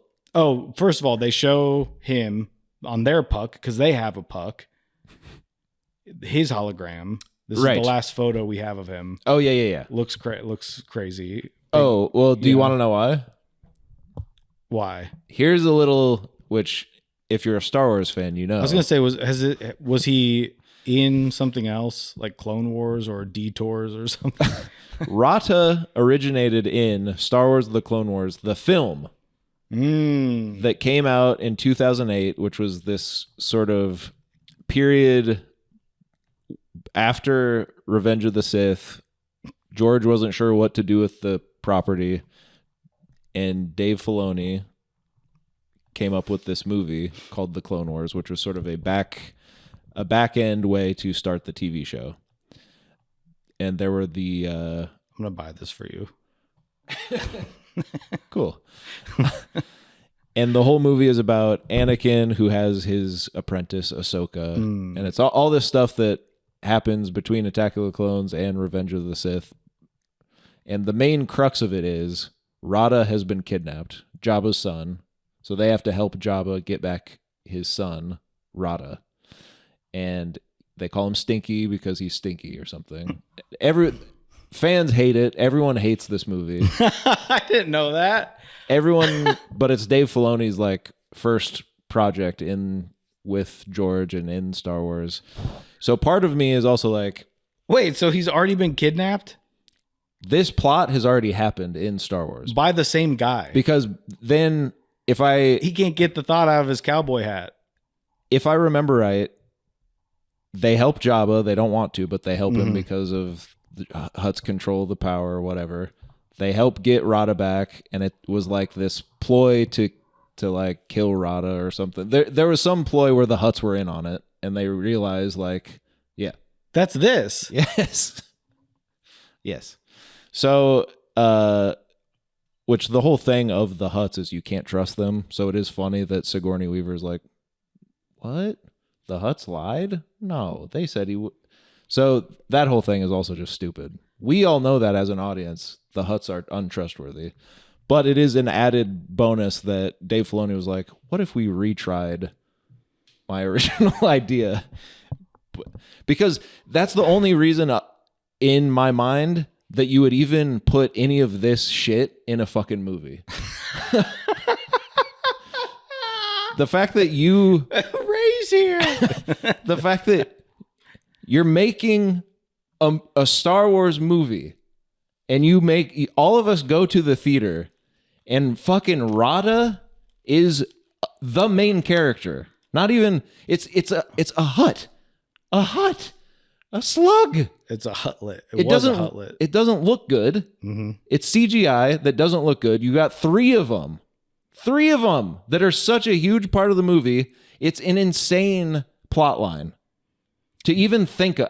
The whole time I was sitting there like, how could I would never in a trillion bajillion years come up with this is my Star Wars movie. I have one chance to make a Star Wars movie. It's about the Mandalorian becoming friends with Rada the Hutt, who is a made man. I'm my own man now. He's not a man. Why is he saying that? I'm my own man. Don't worry. I'm not my father. He says it twice. He gives the same speech twice. Why is that in the movie? I would not, if we got to the point also where like you could put this in a movie and say that's a real thing. Like it doesn't look like this bad of CGI. Yes. Still wouldn't do that. No. Because it's also, I don't care. The Hutts, I like Jabba. I like that it's a weird, he's a nasty ass. It shouldn't be such a huge aspect of Star Wars. This is where I leave you because it's fan service. It's everyone is connected to the original thing. But everyone hates Rada the Hutt. Like it's I see, that's the other funny thing. I didn't even like, they've already tried this and there's a built-in people don't like that they did that. Which I think it was, he's like, I think we're going to reclaim Rada as like, we're going to pull this off and people are going to, because Filoni, I think, has a sort of, and he's right, partially, he has this sort of mentality that after a certain amount of time, you can refigure how Star Wars works and people will like it, the old stuff, in a new way. Because he did it with the prequels. Clone Wars, by everyone's, the cartoon is like, makes people think the prequels are good. I haven't watched Clone Wars, but Rebels, the cartoon, is like, that actually makes Ahsoka cool because everyone hated Ahsoka, but now everyone loves Ahsoka. Now everyone hates her again. But he has this like need to reclaim stuff that George and he created and like make it new in a way that makes you like it if you go back and rewatch it, which sometimes it works and most of the time it doesn't. So stop. Just do what George did and just be like, okay. Yes. It's like, you don't like it? Okay, I gave you everything. I'm done then. Why do you have to? This is also the part where I realized, oh, this was supposed to be a TV show. Yeah. Because I was like, there's no way in the world where they said, we've got a movie. Yes. Like, right. it's not an origin, it's not like what is a movie usually like, okay, I've watched 100 episodes of Inspector Gadget. I guess we see him become Inspector Gadget and his arm shoots toothpaste. We see Claw get a bowling ball dropped on his hand, whatever. Mm-hmm. What is this? Mm-hmm. I don't care about the Hutts knowing they're criminals, but it's like, well, we need him to lead it. So even that's not even like that clear in his mission, because then he gets there and it's like, oh, he's a gladiator and he has a six-pack. It's the funniest looking, like even this idea that like he looked stupid as a little Huttlet. So now it's like, now what do you think of him? Right. Filoni's in there showing, like, now what do you think? And Favreau's like, okay. Yeah. But it's like, this is really going to get people back on his side because he's like a hot slug. Yeah. He has muscle. It doesn't make any sense. Yeah. But now it's like, okay, so he's gladiator. Everyone loves him. Okay, I guess the guy also that he needs to find, very simple. It's just the guy that somehow is his coach or whatever. Yeah. I've taken him. I've turned him into this. So I don't know how long he's been missing. Because they act like he just got taken. Right. But he's been living there for years, like becoming the biggest gladiator in this galaxy or whatever. Mm-hmm. Here, well, what? And then when he talks, I couldn't believe it. Yeah. I could not believe it. That you have Jeremy Allen White. He sounds like him. Yeah. And looks like him. Which is insane. He looks like him. He talks like him. It's pitched down with a computer. Like you hear the modulation from the computer. It's like somehow like South Park, they did like the behind the scenes documentary and you see him do it. He's like, I gotta go or whatever. Right. And then you see, but they pitch it down because these guys are 60 now or they pitch it up. So it's like, I gotta go. But it doesn't sound like a computer. Sure. Why can they do that? And my theater sounds like he's talking into a tin can. It didn't sound that bad. It sounded bad to me. Okay. Maybe I was just pissed off too, but I'm like, why does it sound? It sounds like 8 different pitches going on. It's like, talk like a Hutt. Talk like a Hutt. Because I don't need to make this connection with him of like, I'm not my father. Yeah. Don't worry. I'll be out of here soon. Yeah. Okay. Well, again, this goes back to, had it been a TV show, I think you don't have the pressure of being a movie, for one, but you get more time, because that's what the show does pretty well, I think, where he goes to a new planet and like sees the new customs of these people and whatever. And like this place, salt is the rare currency or something, which is like just something they're like, what's a different type of thing? Here's what's crazy to me. As someone that you may know is reading a book about salt, just based on my Goodreads. I'm in the middle of a book about salt. Everybody loves it. A world history. It's an insane book. I mean, I'll say the thing that the guy that I heard this from for the book, who's Mike Hanford, I heard him talking about on a podcast, and he goes, I think I get it. He's like, it's good, but by page 400, you're like, okay. Yeah. It's so I was like, it was right. All these things in the world. Soldiers, soul came from Saul, salt, salary, salt. That's how you would get paid. Sure. So I go, there's something here, but they touch on it for a second. They go, salt here is worth a lot. Yeah. And then he puts it in the guy's drink. Meanwhile, I'm watching episode 1 of Andor. Yeah. And it's like, they've got these like spiders that weave this special, and they're discussing how can we infiltrate the government. I'm like, that's exactly what I'm talking about. Yeah. And then that's what I mean. Like, he doesn't care about this stuff either. He doesn't drops it in the guy's drink. It fizzes like salt does. And then he doesn't need it. He doesn't, but like even that later on, he's like, you must die now. The Mandalorian, stupid ass thing to say. Hate that shit. You must die. Why also, but like you don't see him go through any emotional struggles of like, why am I this way? Because then he sees Rada and he's like, he's a nice guy. He's like, we must save him. Right. Why? Yeah. Why do you care? Isn't you need to get the information about the worst people in the galaxy? Well, Rada gives it to him. But I'm just saying we have to go save him from like I get whatever. You can't just go, okay, well, he's feed him to the wolves or whatever. Mm-hmm. But then why do we save him? Why do we save him? What comes out of that? Then he brings him home and they go, we're going to kill him. So you go, that's dark. And he just is asleep in a chair. Oh, he's getting electrocuted.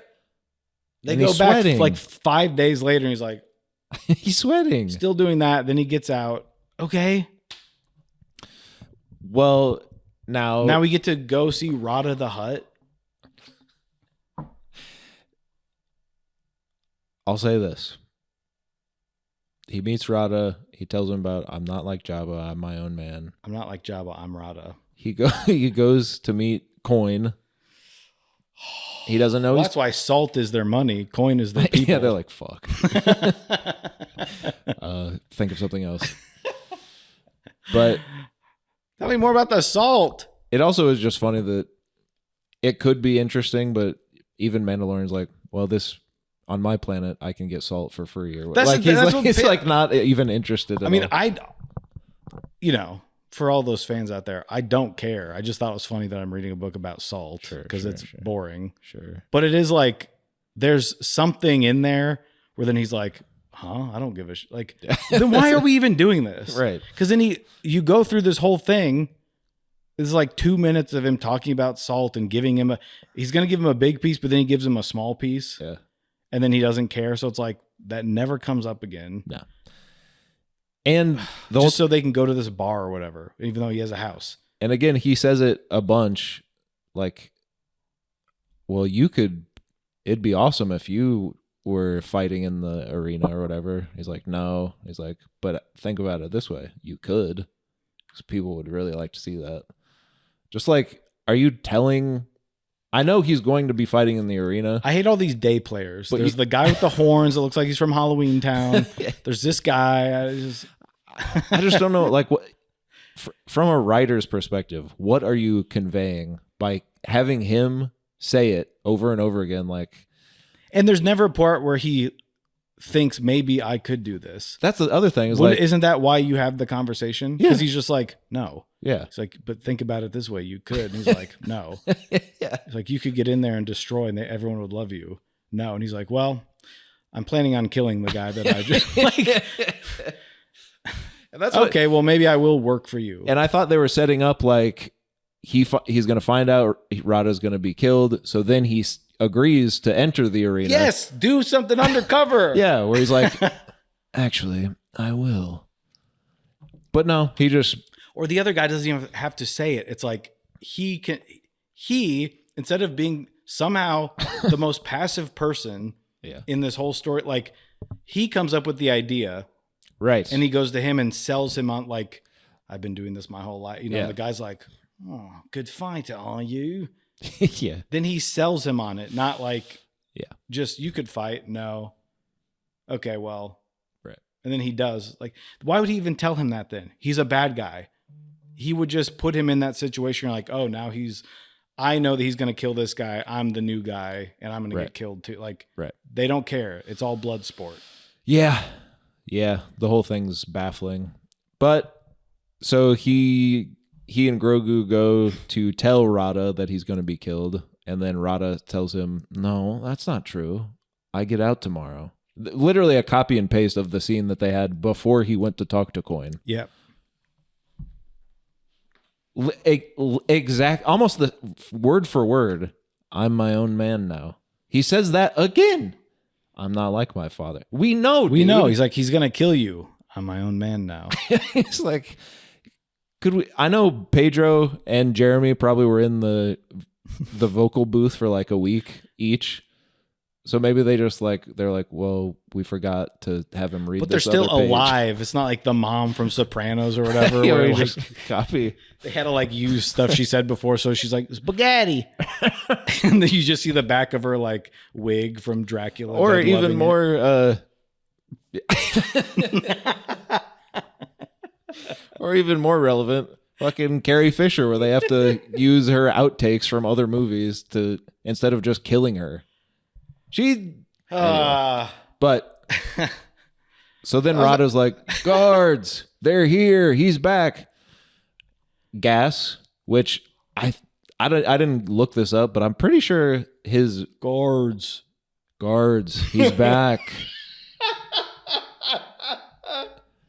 I'm pretty sure Mando's mask lets him not be affected by gas. I thought so too. I have to rewatch that, but I'm fairly certain that I know has happened Grogu before. doesn't get away, but like he in that just 1 second runs farther than Mando can talk. Yeah. Like he somehow collapses faster than the little guy. Yeah. Also, like he has a jetpack all the time. Yeah. I know he acts like he doesn't when he has to ride a thing down a hill. When it's like, fly down there, bitch. Why are you doing that thing? And then every time else he needs it, it's like, it's one of those where it's like, if he can use it, they have it. But if it's somehow makes it more exciting that he's not using it, he doesn't use it. Yeah. It's not broken. No. Which they Get out of there. And there are cleverer ways of. That's just nothing in this is clever. And why does he even do like guards? He's back, so he is a good guy. It's not even like is that a bad thing to do? It's just nothing. It's like, why did he like? No, I'm not coming with you. What does he think's going to happen? They're going to drag him out of there. That's what I don't like even open know. His door or whatever. Because Mando's unlocking it. But what do you think? He's going to get you? Yeah. you think he can pick you up? No. Guards, he's back. He's not trying to kill you. What do you? No, he's helping you. But he doesn't believe him yet. So they're talking so loud. And then same level, guards, he's back. Then Mando wakes up and he's in the little arena. Comes out. He fights all of the guys from the chessboard from the Millennium Falcon. I need to see his face or something. I know even when he takes his helmet off, there's nothing there. But like, just like you've been knocked out, who knows how long you've been asleep. I'm like, does he ever piss? He just gets up and he's like, arena time. Yeah. Yeah. There's just nothing of like, oh, I'm still kind of out of it or whatever. Right. It's just now we need him to get here. So the most baffling of that happens later. We'll get to, but thank you. Might have been when I peed. I'm just gonna guess. So Mr. Coin tells him like, and actually you will die, and they unleash all the guys from the chessboard on him, and he's like, I told you, but if we work together, we can do it. I hate whatever. that. And then just do it. They're both. I know you show me them figuring that out. Right. Show him fighting Mandalorian and then realizing he has to work with him. Yeah. And then later, if he's like, you are right, you know, whatever. Just the only way through is together. Yeah. Maybe if we clap loud enough, Swiper won't swipe, you know. Yeah. Also, I like all these bugs, though, or the monster things. I thought it was I'm like, cool. Creepy, but it also becomes too much where everything in this movie is a new monster you've never seen, where I'm like, yeah, where are they everywhere in the galaxy, but just has all these things? Well, or they're like shipping the weirdest things in. What do you think of? Because because he calls it a Draric or whatever the fuck it's called, Dejaric, which is the chess. You know. Oh, so yes. It is a fan service moment. Those are the monsters from the chessboard. Yes. I knew I recognized at least one of them. But, which I don't actually mind. It's kind of like a cool in-world, like. They do exist. They do exist. Yeah. They do exist. The game is based on, like. He does exist. There you go. They do exist. The board game is based on the real arena show where they all fight. They fly now. I don't mind it. A lot of people are mad about that, but I didn't catch that much. Don't care. I do like that they're all kind of creepy. Yeah. But again, it just becomes CGI, it's just MASH, whatever. Yeah. And then the one electric bug unlocks. That sucks. Unlocks the whole arena, so they don't. So lazy. Yeah, they don't really get out of it. It's just kind of. That's why he's not doing anything in this movie, as far as I'm concerned. It's like the hero of the movie has not decided to take. He doesn't need to do the journey. I'm on tape saying that. Okay. I stand here before you, but there is a difference when someone is passive in their role Yeah. When it's like, he does, okay, I got to go save him. Mm-hmm. I'll go back. But it's like, he's not doing the stuff to figure it out. It's like they were too stupid to put an electric bug with an electric perimeter that can, no one thought of that in this place. Short-circuited. Yeah. Strange in it. Strange. And then also, they've done this before, I would think. The Dejeric, like they've had these animals in here before, I would think. right. Anyway. Because the electric one is probably in there all the time to kill whoever. Right. Then they all escape and they show one of them running into the stands like the Demogorgon one. The stands are already empty. Because I thought, oh, we're going to see like, this is like what these people get. Right. You're going to see people getting eaten and smacked. Like, Yeah. It's a scary thing. It is. Nah, they just like kind of get out of there though. He kind of eats a guy maybe. Yeah. Or throws a car. That's what's weird too, is then it Eat the baby. Then it goes to the street and I don't need a baby cameo also. Like, that's the thing from another place. It's a baby.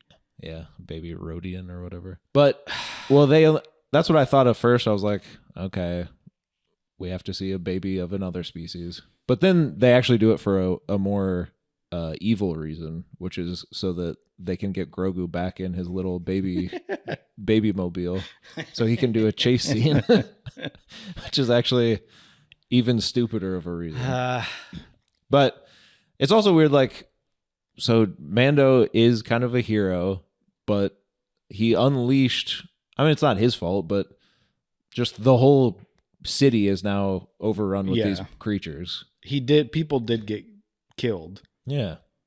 When they could have just killed Jabba the Hutt's son, who was going to get killed anyway. Yeah. But there's not even that, like, I know he's like, you betrayed me or whatever. He doesn't deserve to die, but it's not like, all right. Yeah. So then they get out on the street and Rada's like, I'll find us a ride. And then he Escapes. gets into a speeder and they chase after him. He's like, sorry. I had to. A guy's got to try or something. So they eventually catch him. Zeb gets him on the ship, whatever. But it's just like, we didn't even need... Did he not prove that he was right? Just go with fucking Mando so we don't have to watch this bad chase scene. That's what I'm like. Because it adds nothing. Why is he running from him? He's trying to help you. So now you're just going to go into hiding? Because he knows what waits for him. Well, then say that. Yeah. Tell the guy that came to get you, they'll kill me if I go back. You don't understand. He did.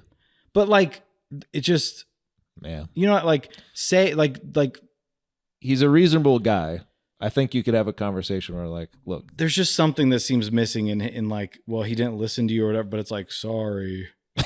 And then like laying back, like just like cruises out of there or whatever. Yes. Yeah. Guys gotta try. See ya. And then they have him strung up in the ships so that he can't do anything. Yes. But then Mando's like, all right, I have to let you down. You're not going to do anything, right? No. So they do that. Why is he so just like a person? Right. Well, because he's not like his father, a monster. Right. But they have they're the same thing. He's got you don't just... You're the problem. You're the problem. It's not like a toucan, and then his son is like a guy going to school. A toucan is a toucan. Well, it could be if you shed your father's That's true. trauma that he put on you. Mm-hmm. Fruit Loops. What is odd for me is that I'm mad about it right now. Odd. It was kind of working for me by the end of the movie where I was like, oh, Rada's not such a bad guy. I think the experience of the theater and everyone reacting so good to everything, I was like, if you just tune in to the frequency of this movie. I know what they want me to do. I know. They want me to accept garbage as gold. And I'm not saying that. I'm just saying by the end I was like, yeah, but I like Rada. He's good with the kid. This is playing where with him in the water, sleeping with him on people his are chest. gonna... You can be mad at me. I don't... No. I was because I kept getting caught in Grogu does something cute. Yes. We all laugh. The things that I just say, why are they even there? They come back and they're like, you're nasty, man. Funny. Then they know what people just inherently you're like, that's cute. That's why they get away with so much nothing. Like by the end, the two guys that are at odds with each other literally the bare minimum at odds against each other. Mhm. I'm trying to help save your life. Yeah. The tension couldn't be thinner. They get back. Also, Mandalorian still acts like nothing. There's like this, the moment of like, you're one of the good ones. And he's like, why don't you get out of here? Like he doesn't, there's no like handshake or whatever, or whatever the slug would do. There's just sort of like, well, all right now we'll be seeing you. Yeah. And you're like, why give that? That's when you're like, give the slug something. Yeah. But he's more of a character than you are. That said, that's just a movie thing. Yeah. It's like anything where you go, of course. Oh, Mando's his dad. Like, that's my son, or whatever. You're like just a guy and his son. Mm-hmm. That's like an automatic. Yeah. You're just playing into someone's like emotions. Yeah. And there is like, do something with it to give a little benefit of the doubt, though it's unwarranted. There is something to be said. They didn't explore it at all. So, but the kernel of the idea of bear that in mind. Yes, so bear that in mind. I actually award them no credit. Oh, bear. Not now, Rada. But the kernel of the idea of thematically a guy dealing with what his father did and the sort of shadow his father casts. And then we have kind of near the end where this idea of like, well, the little kid's not going to be able to do what you do forever or whatever with Mando. The idea of, and it is a Star Wars thing of like, I'm not my father. That's the whole ethos of, wow. So there is the thread of that, which is, the old Lucas thing of like, it's poetry, it rhymes.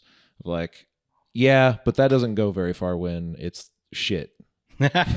And I don't need to see, whereas like you kind of, I guess we thought maybe Kylo Ren might have some, where it's like, oh, he's kind of looking up to, it's like the opposite. Mm-hmm. He's kind of looking up to this evil, seeing the power, but then maybe he will become one with Rey, and they will kind of form an alliance. Mm-hmm. And you go, okay, I can, whatever, it sucks. They could do something like that, but I don't need this. Like, what am I gonna watch Let's Be Cops with like Mandalorian and Rhoda? Like, I don't want to see. Okay, what am I going to see the slug doing? Like, it's not going to be now. We're like better. Like now we get to do our little adventure together. No, and like I said, they didn't actually do that. Right. But the idea of it is there where you could have, and that's what's annoying.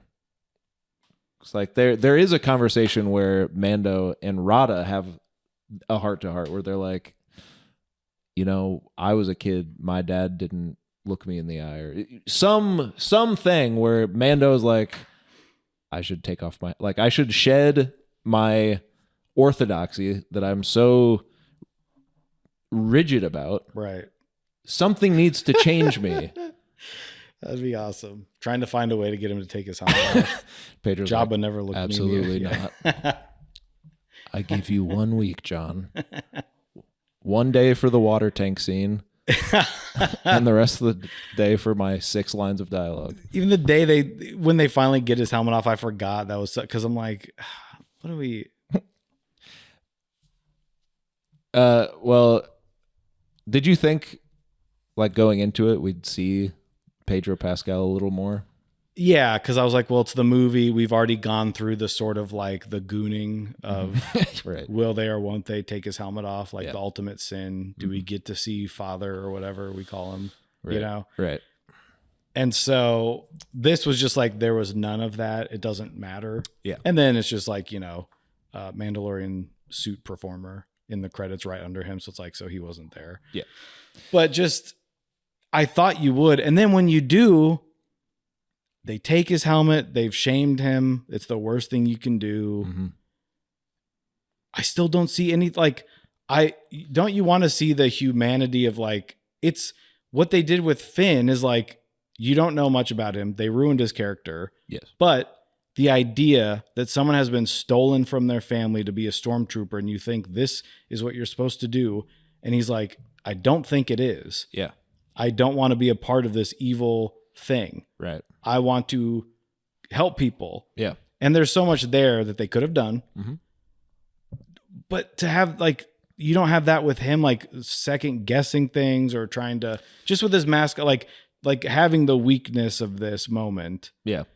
It's still just him with his mask on. Yeah. Like by the end of this movie, it's the end of the TV show for me, where he's learned nothing. Yeah.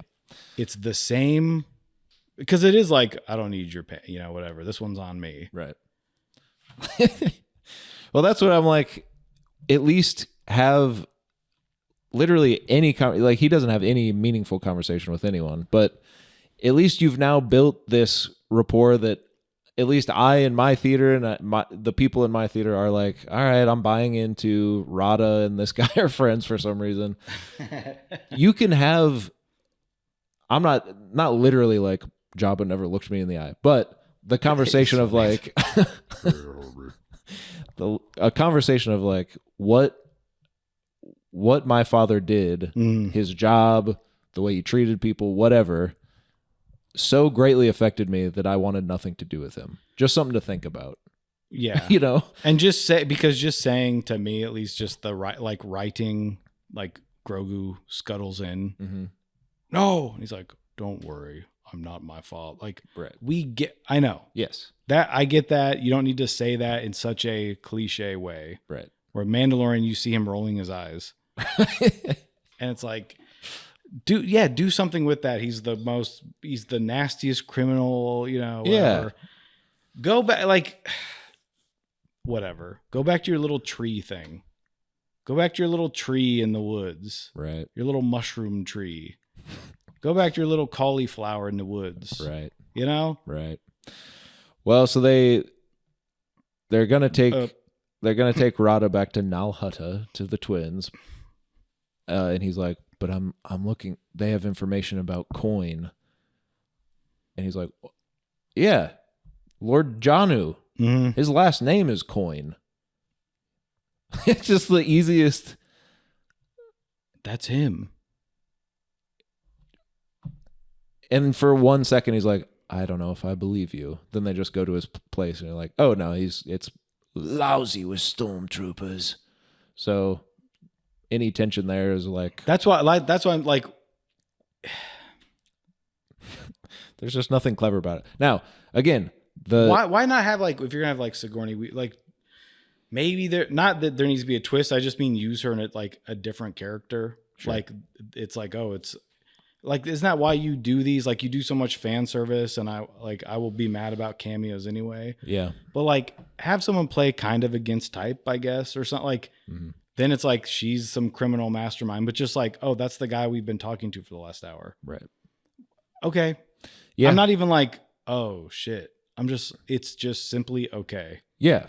Which I'm not surprised. I'm not like I'm nothing. No, it's not, and it's not even played for like a twist. It's just like, oh yeah, why didn't you say so? That's that guy. You already met him. And they're like, oh yeah, okay. So but he's at home. It's holiday weekend. It's just him and the boys, all of his stormtroopers, and his little red man with the horns. But the other thing too is, why does it doesn't matter. I'm sorry, it doesn't matter. They go to Coin's palace, which is a cool location. I liked that. Yeah, because it looks real. Yeah. It's out on the beach or whatever. Like, and again, this fight sequence looked cool too, even with Zeb or whatever, where it is real guys getting beat up by a fake guy, but they probably had an actual stunt performer as Zeb, and then they just replaced his head with a CGI head. But the thing is, too, it's just all action. And I'm just action scene, nothing in between. Action scene, nothing in between. That's where, like, at least a true paint by numbers of. And you have to at least have some compelling, like you're saying, Mando needs to learn something or grow, or question why he still believes what he believes, et cetera, which they've done in the show. That's why it's frustrating. But this is the movie. So Right. we've already learned all that. What's the movie? Why are we going to the theater? Why are we paying $18 a ticket? Exactly. Like, because it is just like, okay, he knows how to do this. Yeah. And the biggest mistake that could happen is the guy accidentally dies. Not going to happen. So they get him there. Yeah. And he's like, this is your guy. Mm-hmm. And she's like, One, because you said maybe they don't know comedy timing. Though I think this is a good moment of comedic timing. Give it to me, give it to me, give it to me, give it to me. They're driving Coin back to their ship. And by the way, they're being chased by like 8 stormtroopers who Mando can clear a whole base single-handedly. But they're like, Rado, Grogu, get the ship ready. We're on our way back. They're hot on our tail or whatever, and they're sleeping, which is kind of cute. Yeah, that's You're awesome. kind of like, he is like a little cat. He's just sleeping on Rada's chest. How adorable. But they both wake up and he's like, I don't know how to fly. Do you? And Grogu's like, it's like, we don't know how to fly. So nothing. Yeah. That they just did that so that we could get them sleeping, I think. Yeah. And, Mando can dispatch these guys immediately if he needed to. Because they're just stormtroopers. They're famous for being bad at shooting and stuff. Anyway. Yeah. But he's like, Grogu, get to the ship. Press the button with the green and the blue and whatever. He's telling Grogu the instructions. And Grogu's looking around. Flips the little missile. And that's a good little pop. Funny. We've seen it before. But it's funny. It works. The thing with Grogu is like, he's always going to be eating something that he shouldn't. He's always going to be touching something he shouldn't. Literally every time. It works every time. But it's not going to forever. Arguably, it's not anymore. Going But forward, this is going to be very interesting. Once he starts talking, then we have a little more to work with. Anyway. But then... He's like, no, not the one with, it has a thing, it has a little cover on it, so you don't touch that button, remember? And he's looking around again. And this is where I think it was timed right, at least for our theater, because he's looking around again and just flips it again and hits the second one. That's funny. Here's where I'm at with this scene. Because this is when he says, those buttons, I told you never touch the buttons. Because he says it earlier in the movie where he might as well have looked to the camera, took his helmet off, and said, boy, I hope he never touches these buttons. You don't touch those. It's funny because he goes in there and he's like, right. So you go, that's going to come up. In my head, it's like, this sucks. But it's like when he needs it the most, when all else has failed him, and he knows he's not supposed to touch those buttons, he will to save him. Instead, It's like an hour-ish, and he's like, remember I told you to never, ever in your whole life touch those buttons? I'm going to need you to touch those buttons. Yeah. And then, it just kind of... the wrong ones. Yeah, it's just like... But it still kind of is like, okay, well, it got him out of there or whatever. It worked. But it's nothing like... I'm not like, oh, my God, he could die. Yeah. No. You know they're going to get out of there, so it's just like, that's what you set that up for? Yeah. And again, that he says it in the show all the time. Don't touch the buttons. So it's not even like why is it a new thing for like it's for the new audience. For the movie going audience. Setting up the weirdest, like, we need to reiterate this. Yeah. But not the stuff that I want to know about. Like, why are they calling these family members, these twins, why are they married or whatever? Like, where's my information? Sure. Well, you don't get that. I don't have all the time in the world to just watch stupid stuff because I like how Boba Fett looked. Like, I didn't know he was the dumbest motherfucker on the planet Bespin. You should have. Just like, they take him back to Sigourney Weaver. Rada's like, I gotta get out of here. They're gonna kill me. You can't take me.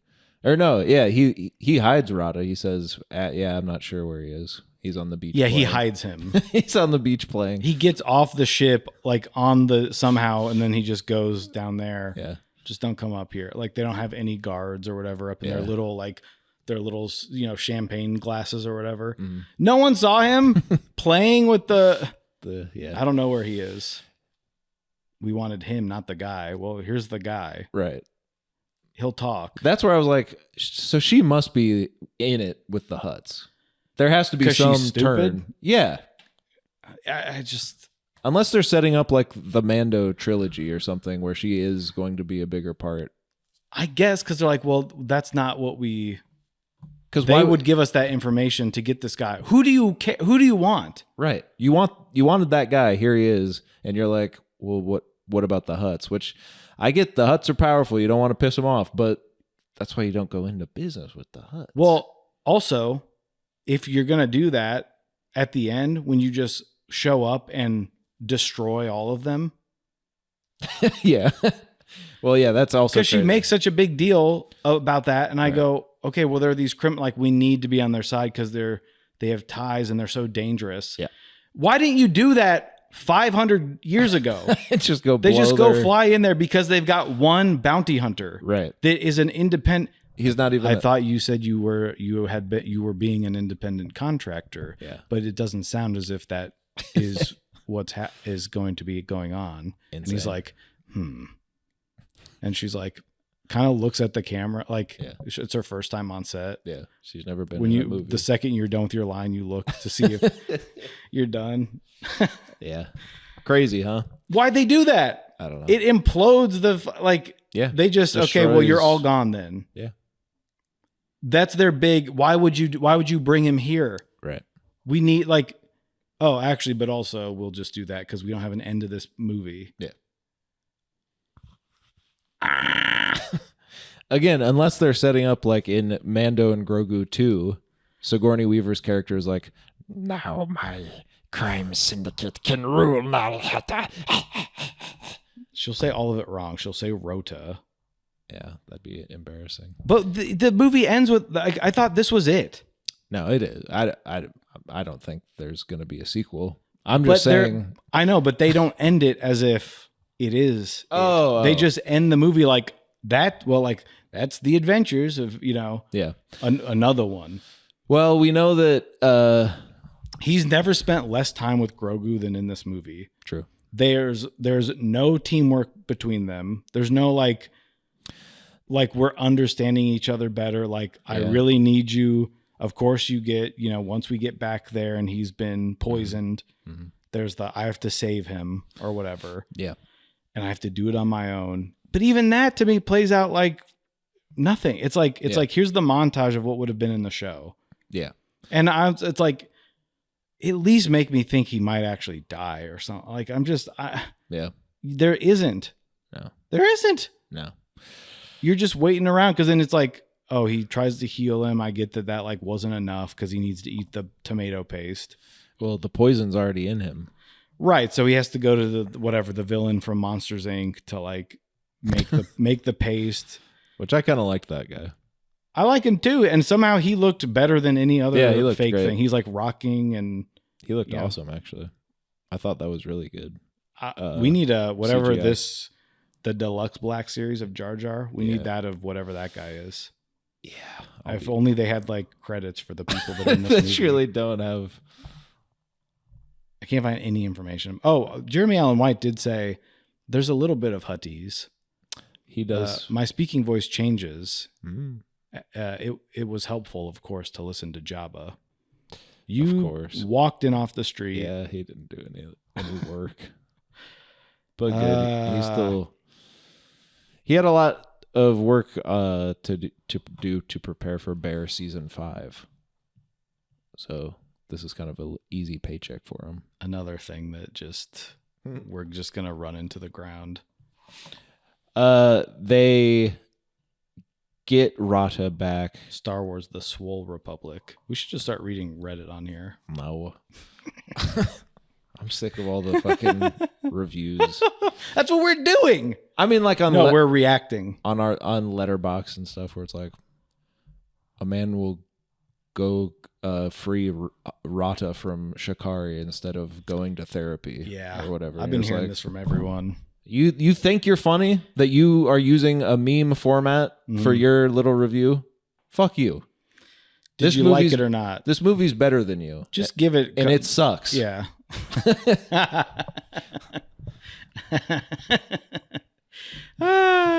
Come on, don't spoil the ending of the show. They go back to Navarro because Mando's like, this last one was messy.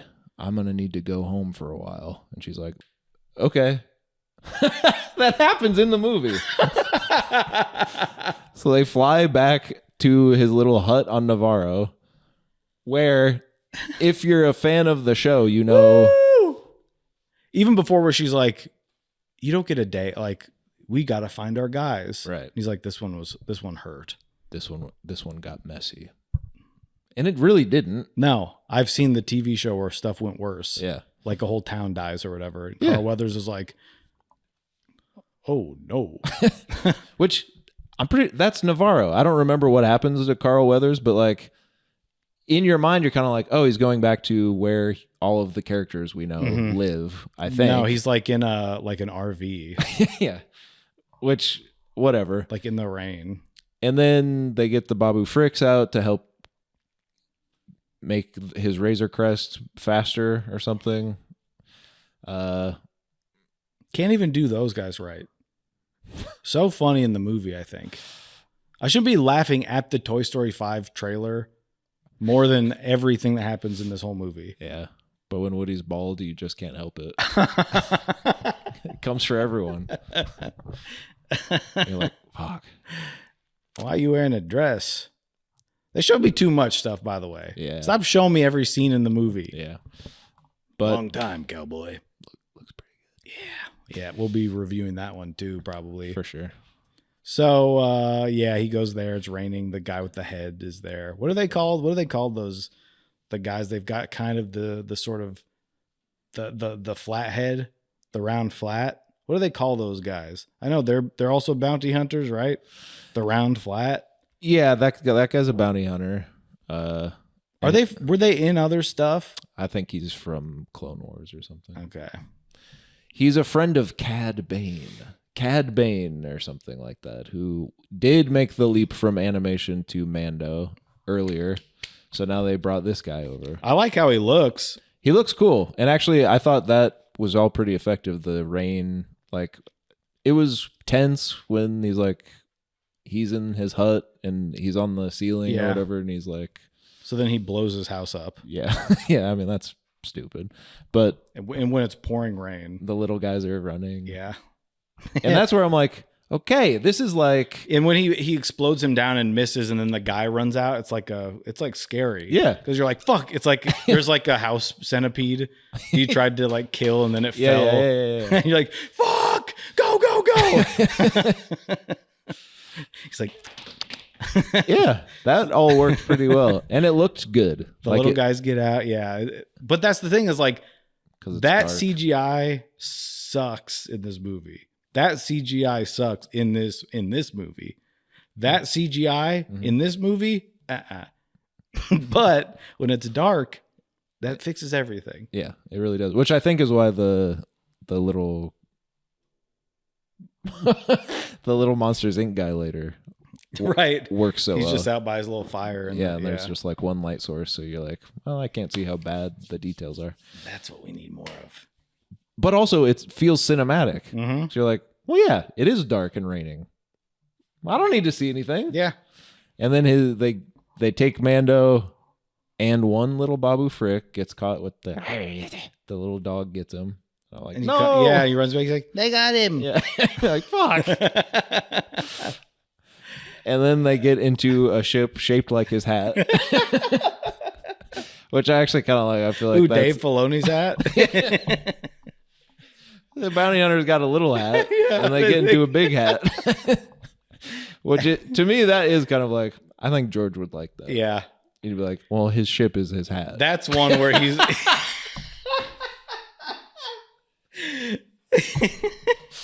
That's one with the cork board. Yeah. You've got everyone the design, and he walks up to theirs and circles it, and the guy falls to his knees. George like kisses his head. I like that his hat It's his ship. is his ship, and vice versa. Holy shit. So they take him back to Nal Hutta, Yeah. to the huts. He's betrayed the huts. He was supposed to bring Rata. He didn't. So they shame him. They take his hat off. His helmet. Yes, not his hat. And of course, we walk through this. I also kind of like. They didn't do anything cool with it, but they've got all the old droids, the battle droids, the little army, whatever they call it. And I think that's been in other stuff in the comics and stuff. But their guards are the old battle droids. That's kind of cool. I like the location also because Yeah. there's all these weird little, like, if they were making it a little more realized, Yes. there's so much weird stuff, like the way Jabba lives. I feel like there should be some creepy stuff going on in there. Like this is their hideout. It's dangerous. It's weird. Yeah. I like the droids, but again, it's almost just like a passing. Yeah. There's we show that he's back, and then we're in with their little room. And they have the Chekhov's big droids. Like you see them when he first goes. They're like, oh, I bet they're gonna do something with that. I ain't gonna fight him. The big ones. That the clones from the movie who showed us when we was just a boy. They shame him. They take his helmet off, and he's like, Fuck.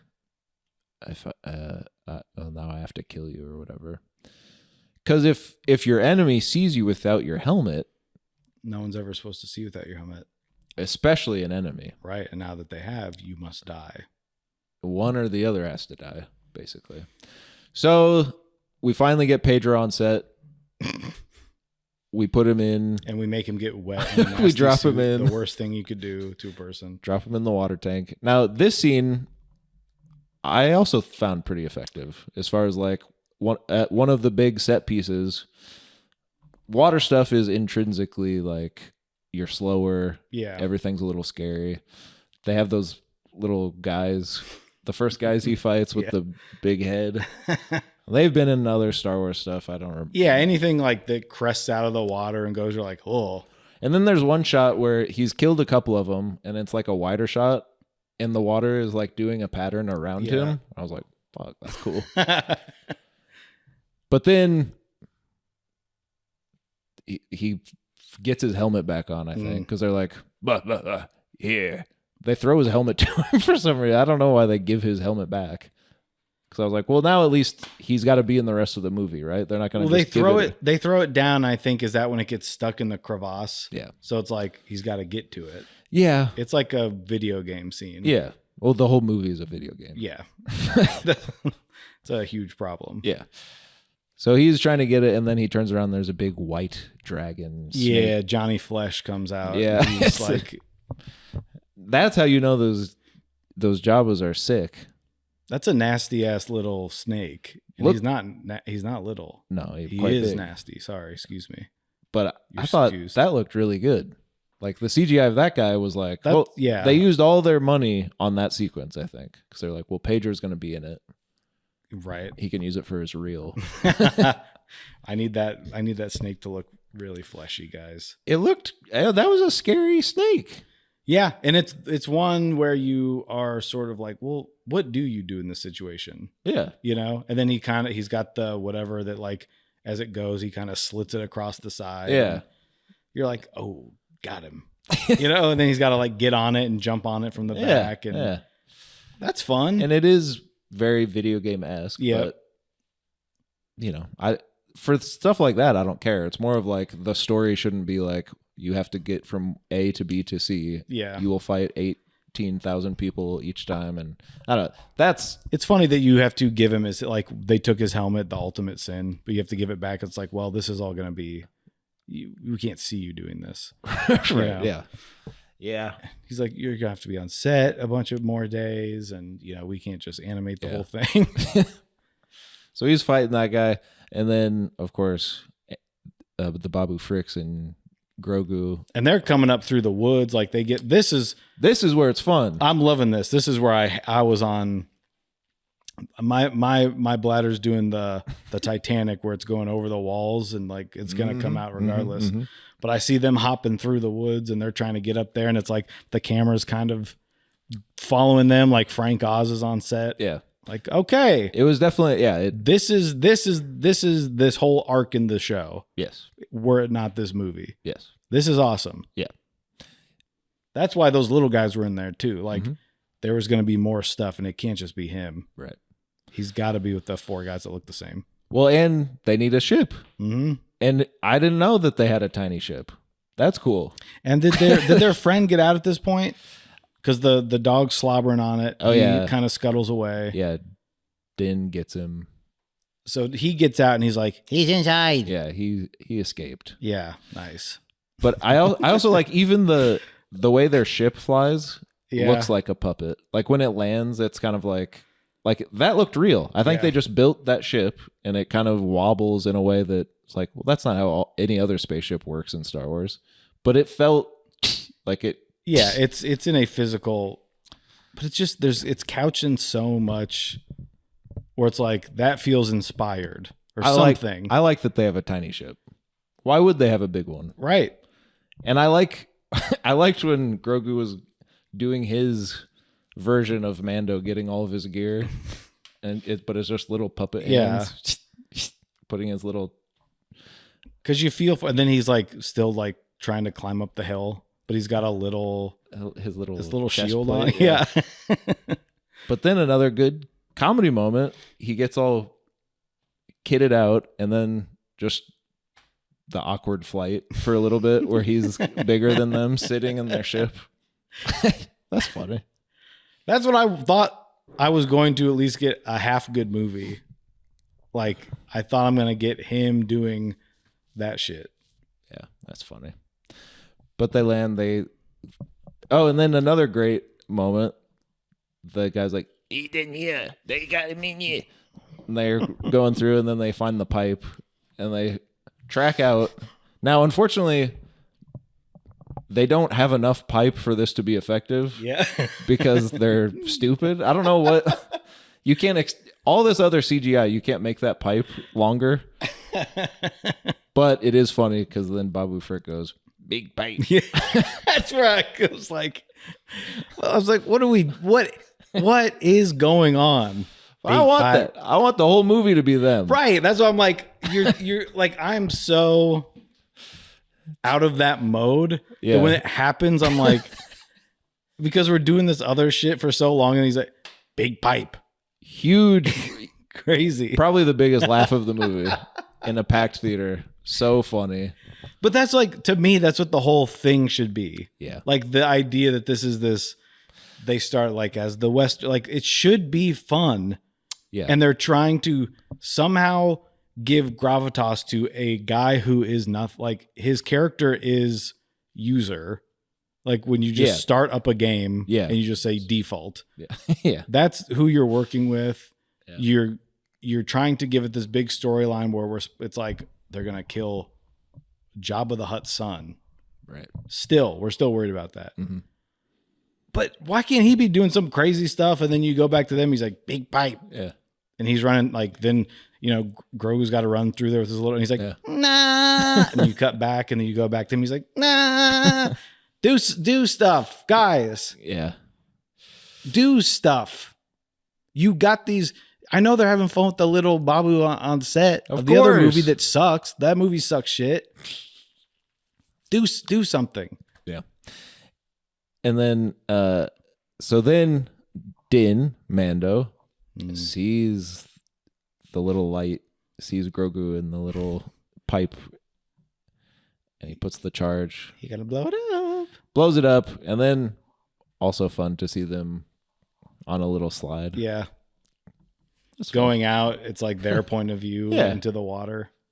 That's what sometimes it did do, like point of view stuff. Even back to the bounty hunter thing, it like was his perspective jumping up onto the roof. It's like, that's cool. It just feels Why like don't we do stuff like that? uneven. Yeah. Like they don't know what the point of view of the movie is. No, they don't. So, But there was randomly cool stuff like that. We're like, well, I've never seen something like that. That's interesting. but why do like Jon Favreau just sort of, is he just, taking it for granted? Yeah. When you've got other people that would really love to get in there, and I think so. even if you just give them this script, I don't need every single time they make a movie now to be like, you get to do this one and write this script and you have to deal with that, hearing about that. And they actually, Kathleen Kennedy let them do nothing, so they quit. Right. Like, just get someone that's like, this is cool. Yeah. I think I feel like they were just trying to get it made. And sometimes they had some extra time on set. And like, would be funny to see him jump on the roof. All right, Dave, why are you doing that with your voice? I am Babu Freak. Yeah. Yeah. I mean, I think that's probably part of it. They get out. They get out. The big snake come with. Or no. I don't think. No, what the They slide out. No, he already got Mando scoops he them already all got up. it. Yeah.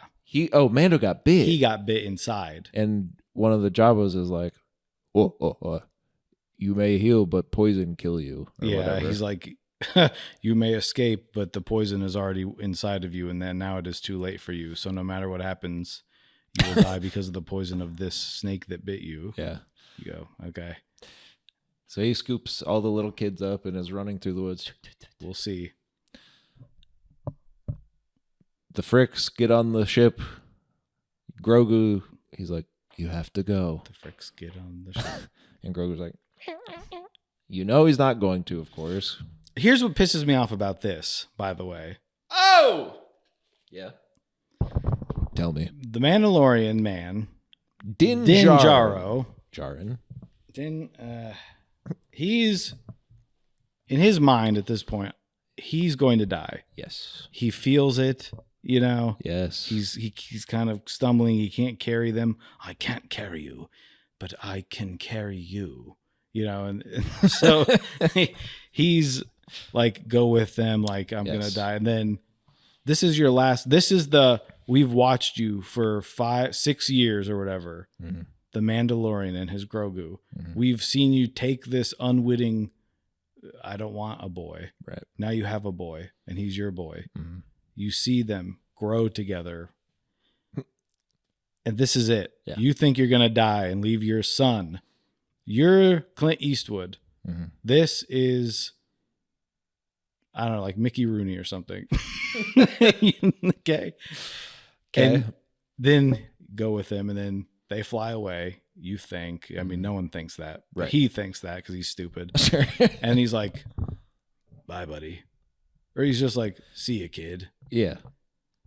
Give me something. One, like, I know you care about him, but like, just to think I'm going to die and that's the last I see my Grogu. He just goes, see ya, kid. Yep. That's it.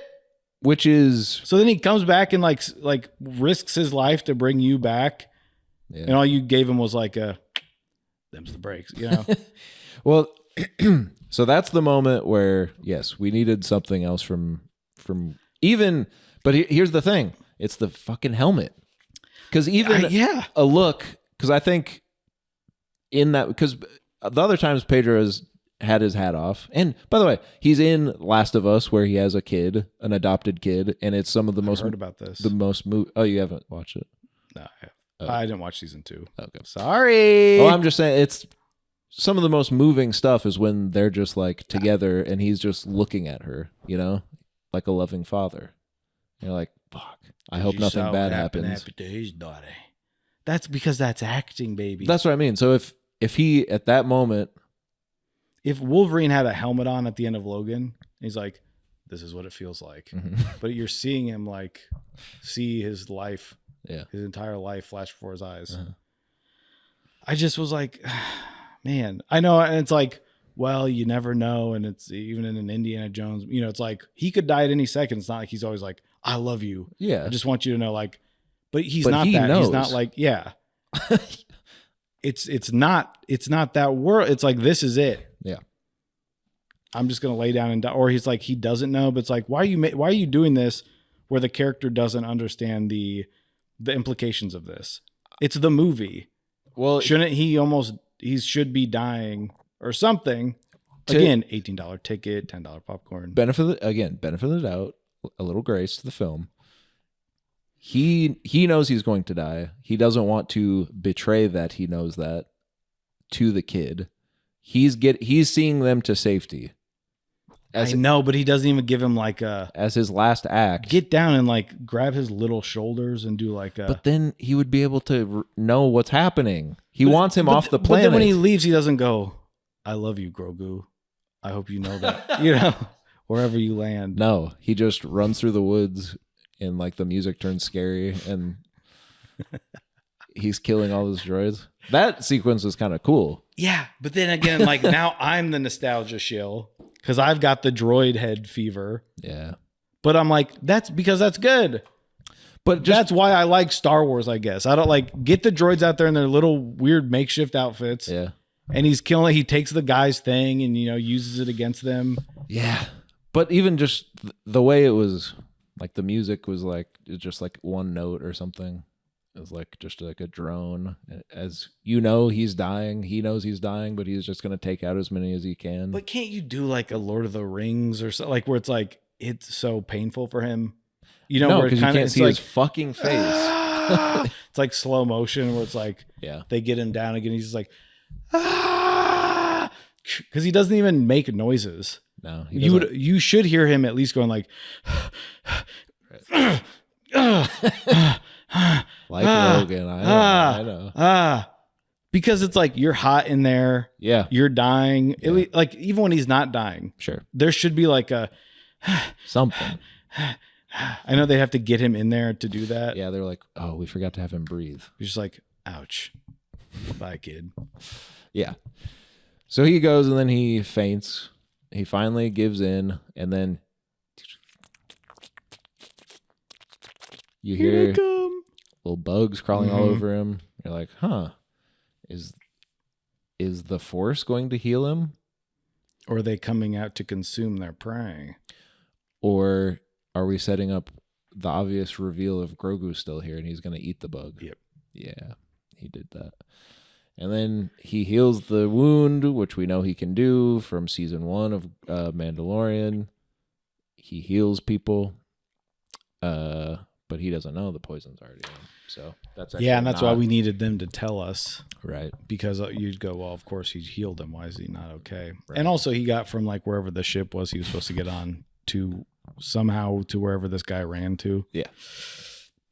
And they also had these bugs, these assets probably left over from the Lion King. Yeah. Because I'm guessing in the cartoon they eat a bunch of bugs. So in the movie they're probably like, it's worry-free philosophy. Yeah, so they had some extra. He does that. He does the damn thing. He does the damn thing. He tries to wake him up. Now, this is all very moving because, again, the most emotive actor on screen at any given point in this movie is the puppet of Grogu. Yeah. But he's but is it a cop out? Is it like, a dog nudging the guy? Of course. It's all manipulative. That makes me sick. He's like,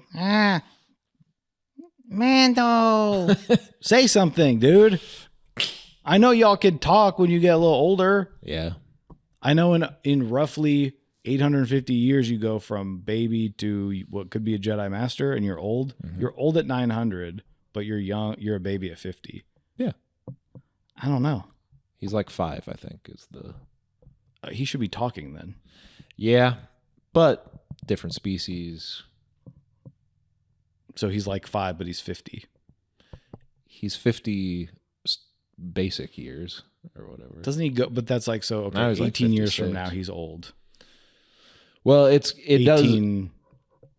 Person years. No.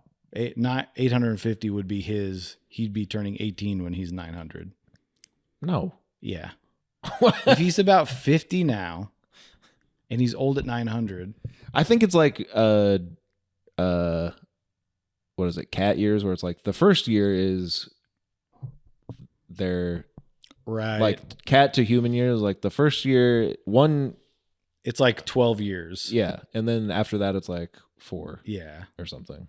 And then it's probably something like that. 2. Yeah, I don't know. Okay, well that actually is worse.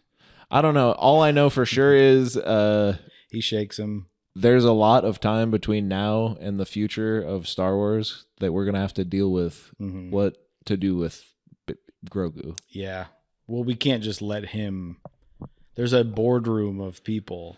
I know. Saying, look, my kid needs a new whatever. Like, and when he talks, is he going to talk like Yoda backwards? Or is he going to talk like Jeremy Allen White? Yeah, you're going to put as much thought into that as... I listened to Jabba. Did you? Hey. So Grogu's on his own now. Sad. Covers Bunch of leaves. Tries to go out on his own. He finds the ship that they sent Rada on with the gun smuggler that was supposed to take him to safety. It's broken down in the woods. He sees that. He sees the little man, the little fisherman. And Question. Yes. While he's off doing this, the second Din lies down, bugs. Yes. He eats one. Mm-hmm. He's the predator. They leave him alone. Yeah, it's the natural order of things. They don't come back. I don't know. He's just covered him in leaves. I think more, but he's still dying. He's dying. So the bugs they tried. They tried once, and then the next level of there's always a bigger fish. Yeah. I don't know. I didn't write Just this like, stupid thing. why'd they do that? Yeah, I don't know. There can be one crazy bug that comes out, and you're just like, oh, that thing's about to crawl. Like it goes towards his penis hole. So he eats that one. It's like, well, that one's gone. Well, but to just have them all come out, and then it's just like, yeah. It's. I guess he's not actually dying or something. I don't know. It's just like, well, we need to reveal Grogu. We've done ad nauseum at this point on the show where Din's about to die from like a big thing, and Grogu saves him. So what if it's a bunch of small things and he eats them? Yeah, that's awesome. They've just, there's nothing else to do, I guess. So if you're not clever. Yeah. So we've got Fish Guy. Fish Guy, he steals the fish. He comes back. Oh, he builds a little mud hut. Yeah. For well, Din. first he eats the fish like a Muppet. Yeah. Where it's just the bones left. That's funny. Yeah. And then he kind of looks at it and he's like, tosses it. He makes a mud hut for Din. Yes. Another funny thing. Bonks his head. And then over and over and over Keeps again. trying it. Funny. I found that funny. And yeah. then he just covers his feet with the leaves again. That's funny. And again, it just felt so like it's a different movie now. It felt so uneven. Yeah. Just like doing that. That's what I'm saying. If this is just the show, this is a whole episode or like 2 episodes, and it's the greatest TV you've ever seen.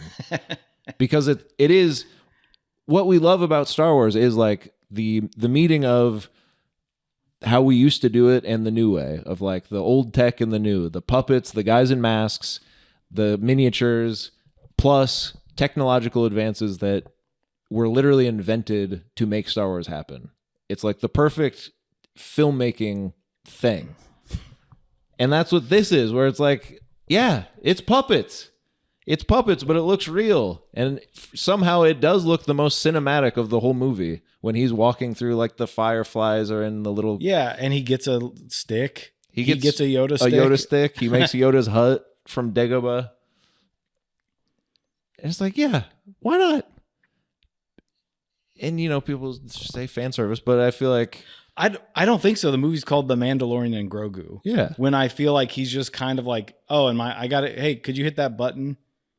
And then later it's like, oh, we got to get out of here. Mm-hmm. He's still just holding him and taking him everywhere. Yeah. It's not like now we've got this. There's no even split. Like I felt like this should just be more like he's incapacitated. Yeah. We have to follow him doing more stuff. But to them, they're probably worried. Mm-hmm. That's not a movie. We can't sit in that because it needs to be loud and fast and like. Which that's what, like, to their credit, it is kind of a bold move to be like 20 minutes of the third act of this movie is a quiet puppet show. For that, I respect that. I just think it should have been longer. I agree. Because it should be the whole movie. It just felt like, okay, he's not going to die. Like, yeah, we know he's not going to die. I don't need to, I guess that's the point of a movie, but like, right. Okay, so now we get that, but like that's your big thing of like now Grogu's on his own. Yeah. That's your big show of it is like He's kind of doing the same stuff he's done. Mm-hmm. It's cool. It looks good, but you don't have any. Then he just goes to that guy and he's like, "You need to give him this." Yeah. He's I like, mean, it's all "Okay." very convenient and. So then he goes and gives it to him, I think. Yeah. I went to the bathroom. Oh yeah. Well, He makes the paste and I said, okay, well. the bounty hunter comes and we have another moment where Grogu almost gets caught, but he doesn't. Yeah, he goes. There's one too many of those. Well, there's like 6 too many of Yeah. those where it's like, we know the dog's not going to get Grogu right now. Yeah. Let's not even play this game because the movie's already too long and it's probably the shortest Star Wars movie. That's what's also crazy. But yeah, the guy just also watches the dog clearly go over and he's like, "Don't eat my fish." yeah. And then you look and he's like past the fish. Mm-hmm. You go, well, you designed that, stupid. Like, why? That's your, like, you did both. You wrote the movie and you're And also then making set the up- world it's in. Yeah. Like, why don't we have the fish over here? And he says, "Don't go by my fish," Yeah. which is over by the radio. Yeah. He's got his like CB thing set up. Uh-huh. And the guy's just like, Yeah. guy doesn't trust any bounty hunter. Right. It's just like, okay, So here, give him this magic sauce, Yeah. by the way. it might not work, but this is your only chance. Goes back, feeds it to him, and then he kind of gets into the crook of Mando's arm. Oh, And again, sleeps like a little cat. And you're I like, missed it. It was very cute because he finally can rest. Now you are safe.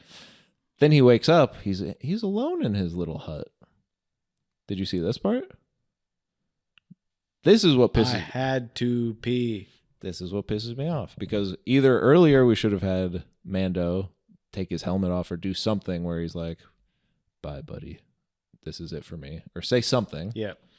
Or this moment where he wakes up and Grogu comes out of the thing. He's looking around for Mando, and then you just kind of see Mando in the background, and then he kind of walks in. And he's like, "Hey, kid," and that's it.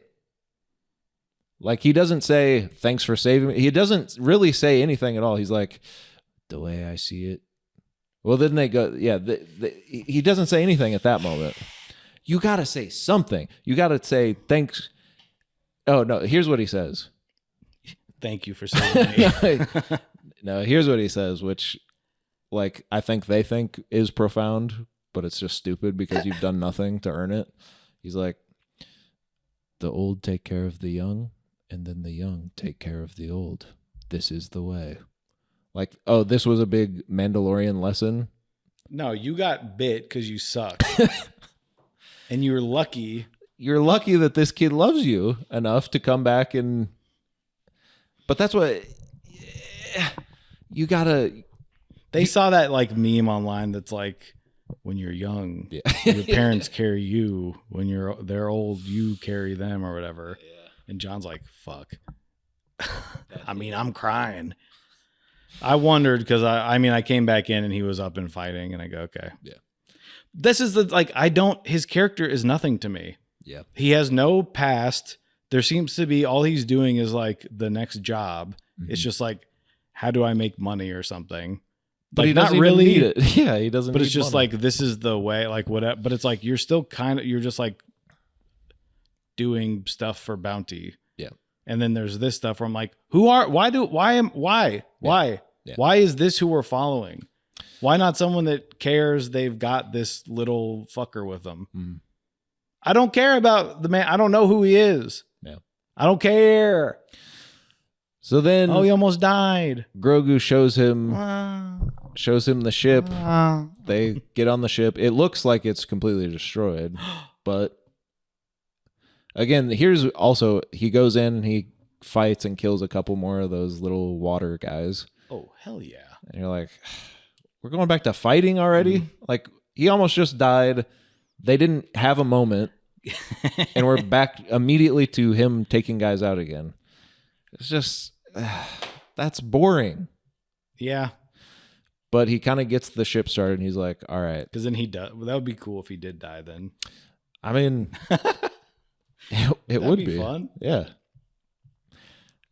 But he says that we've got two options. We try to take this ship home but it's not gonna the ship's not gonna last, so we'll die, or we go fight back, or whatever. So he runs the big ship into Nalhutta Prime, the big mushroom where the huts are. Did you see any of this? It's a long ass pee. Yeah. I got back in because they go in and they're riding around. Yeah, he drives this little speeder out and is killing some droids, and then they get to the part where it's the two big droids, the Hulk droids, that are like stop motion or something. Yeah, that was weird. Yeah, it's kind of cool. It was cool, but I think they were probably. Yeah, like, but again, because that why Phil Tibbets or Paul Tibbets or whatever the hell, that guy that makes. They got the freaking Mad God in there. Yeah, so I think he must have. They're like, this is a nod for let him do all of it. He did all of Star Wars. I saw his name in the credits and I said, I know he did that. They got him on for like a couple hours to like. But it was cool because they're like all jittery. Also, but why? That's what I mean. Like, it's just that cause. To me, if that's what happened, just crazy fan service for no reason. Like at a part that doesn't even matter. Like what could be cool is the big fleshy worm thing is CGI or is CGI. See ya. Do that as stop motion. Do some weird, sure. Like get the crazy monster to be that way. Like you've got the, when you got the big old the things on Hoth. All these things walking around looking crazy, cutting people apart. You got things walking and moving and flying. Right. But he's like, I got arthritis. And also, again, just there's no stakes to anything. Obviously, they're going to defeat these two big guys. It's not even that big of a fight. It doesn't last that long. Mm-hmm. They kind of quickly dispatch them. They quickly get in to where the huts are. I don't know how that door opens. I actually don't remember. I don't think, maybe they don't even explain it. No, they just get in, I think. And then the door closes behind them somehow. Yeah. So they let him in. Or it's on a sensor. Yeah, maybe that's it's like a grocery store. So they're like, they're kind of like, hey, you can't kill us. And then they see Rata is there and he's being electrocuted. But again, is he like, I think so, because he's sweating. Oh, but he's like, it's not like it's not like, oh, he's really hurt. Dude. But why weren't they just going to kill him? They were going to kill him, but they said we were going to kill him. But now we're going to like torture him. For centuries. Whatever. And this is where finally this little concept that could have been throughout the whole stupid movie is introduced at the last second, where they're like, our lifespan is much longer than yours. Just like your little green friend, his lifespan is much longer than yours. Someday you will die and he will have to live without you. And it's like, now we're going to introduce something interesting for him to gnaw on. He doesn't. No, he doesn't. You can't see his face thinking about it. Right. It's not coming from someone it's not coming from a friend. No. Like he sees them having a nice time together. Rada could have said that. Yeah. Like, my dad was at 1,000 when Leia strangled him or whatever the fuck. Even in my short life, I've seen people I know, whatever. Yeah. I understand what turned my father cold. Don't let that happen to your boy or whatever. Yeah. Do something with but it's coming from people he hates. It's like they're having fun together, and it's like, hey, he'll be 1,000. Yeah. Like he'll live whatever. So he just, quickly, and also the other bounty hunter is there to fight him. So it's immediately anything that could have been interesting with that of like, yeah, think about that. That's kind of cool. Like, you're going to die probably soon. That is kind of cool. And this little kid is going to have to, but we already saw that happen. I think this is how it lined out. I think because they're going to, do they say then like, we'll torture him because of what you did to us or maybe something? It was earlier. Maybe it was actually. But so either way, it doesn't happen. No. They don't get close to Grogu. No. Well, they almost. Yeah. When he's saving Rata, but then Rata wakes up in time and then they start 3 big slugs fighting each other. Yeah. One who's like the greatest fighter on the planet. two others that are just big fat slugs. Can't take over his incestuous, family members. The little wolf, Grogu, does what he does so well and so often, calms him with the Force so that he sleeps for like 1 second, and then a noise wakes him back up. Just every single thing is like so nothing. Yeah. And then the huts are so fat that they're breaking the ground so that they fall into the pit. Didn't think about that when they built the place. Like, what if we're all fat and jumping on it? I wish. But then Yoda, of course, or Grogu. Oh, I'm sorry. He does the Yoda thing. Size matters not. Yeah. Which he's done in the show a bunch too. Saves Rada. Yeah, again, we've seen. Pulls him over. I think the other bounty hunter got away. I don't remember him being dispatched per se. Does he get knocked into the maybe he pit did. or something? I think he did, yeah. But he I don't gets eaten or. I think he does. I think they show him getting away. Well, that's for another day. That's right, because they're down with the big snake, and the huts are like, "Bounty hunter, save us! Bounty hunter, save us!" And he's like, mm-mm. No, they he go hightails screw. it. Yeah. Huh. And Well, then that'll be cool. they get eaten, and it Yeah. was cool. You saw the two lumps. Yeah. That was like, When they get noshed. well, at least they did that. I guess, yeah. I said, whew. I almost didn't like this movie. And then the other droids, the big droid that they killed is alive again. It's trying to come through the door that Mando got through, no problem, but the droid has to break it open. And Mando's like, how are we going to get out of here? And Rada's like, I think this way. He's like, oh, okay. We'll go that way then, huh? And then I think. Sigourney. You live there. But that's the thing. I don't think he did. That's also what's weird. I don't think he was ever lived on Nal Hutta. He's Jabba's kid. I think he's on Tatooine. I don't know. I only watched like half of that Clone Wars movie. So why'd they want him back? Why were they going to kill him? Why'd they want him back to kill him? Just because he's the heir of. So they want to be the Jabba? Hutt. Yeah, they want to be Jabba, but they're simply. Well, good luck. Well, they died. They died. Then Sigourney Weaver's on the phone. Cool. And she's like, you need help? Or no, we talked to Coin. You were right. He told us everything. Mm-hmm. Like, well, that's convenient too. Nice. You were right. He's like, yeah, I said that. The Hutts did set you up. Like, no, fuck. I'm here. I know that. Yeah. And we're here too. And they're flying there. So they know that you know. Yeah. So just go there. But we need the famous shot of at the end of every Star Wars movie, I guess from now until we're no longer a part of this planet, you get to get a few people into the cockpit. Yep. Wow. Sigourney is officially a red one. And Dave. And Dave's up there. Astounding after everything I just saw for you to show your face. And the guy, the Asian guy, Carson Teva, his name is, the character. He's in the show quite a bit. Mm-hmm.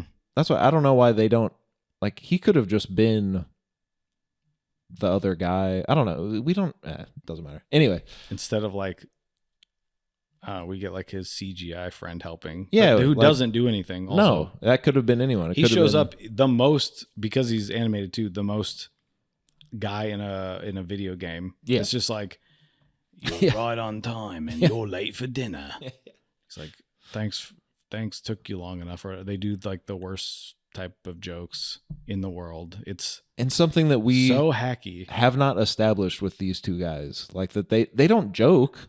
No. Took you long enough. What are you talking about? And it doesn't even make sense to what he said. What are you talking about? Were you waiting for him? No. Took you long enough.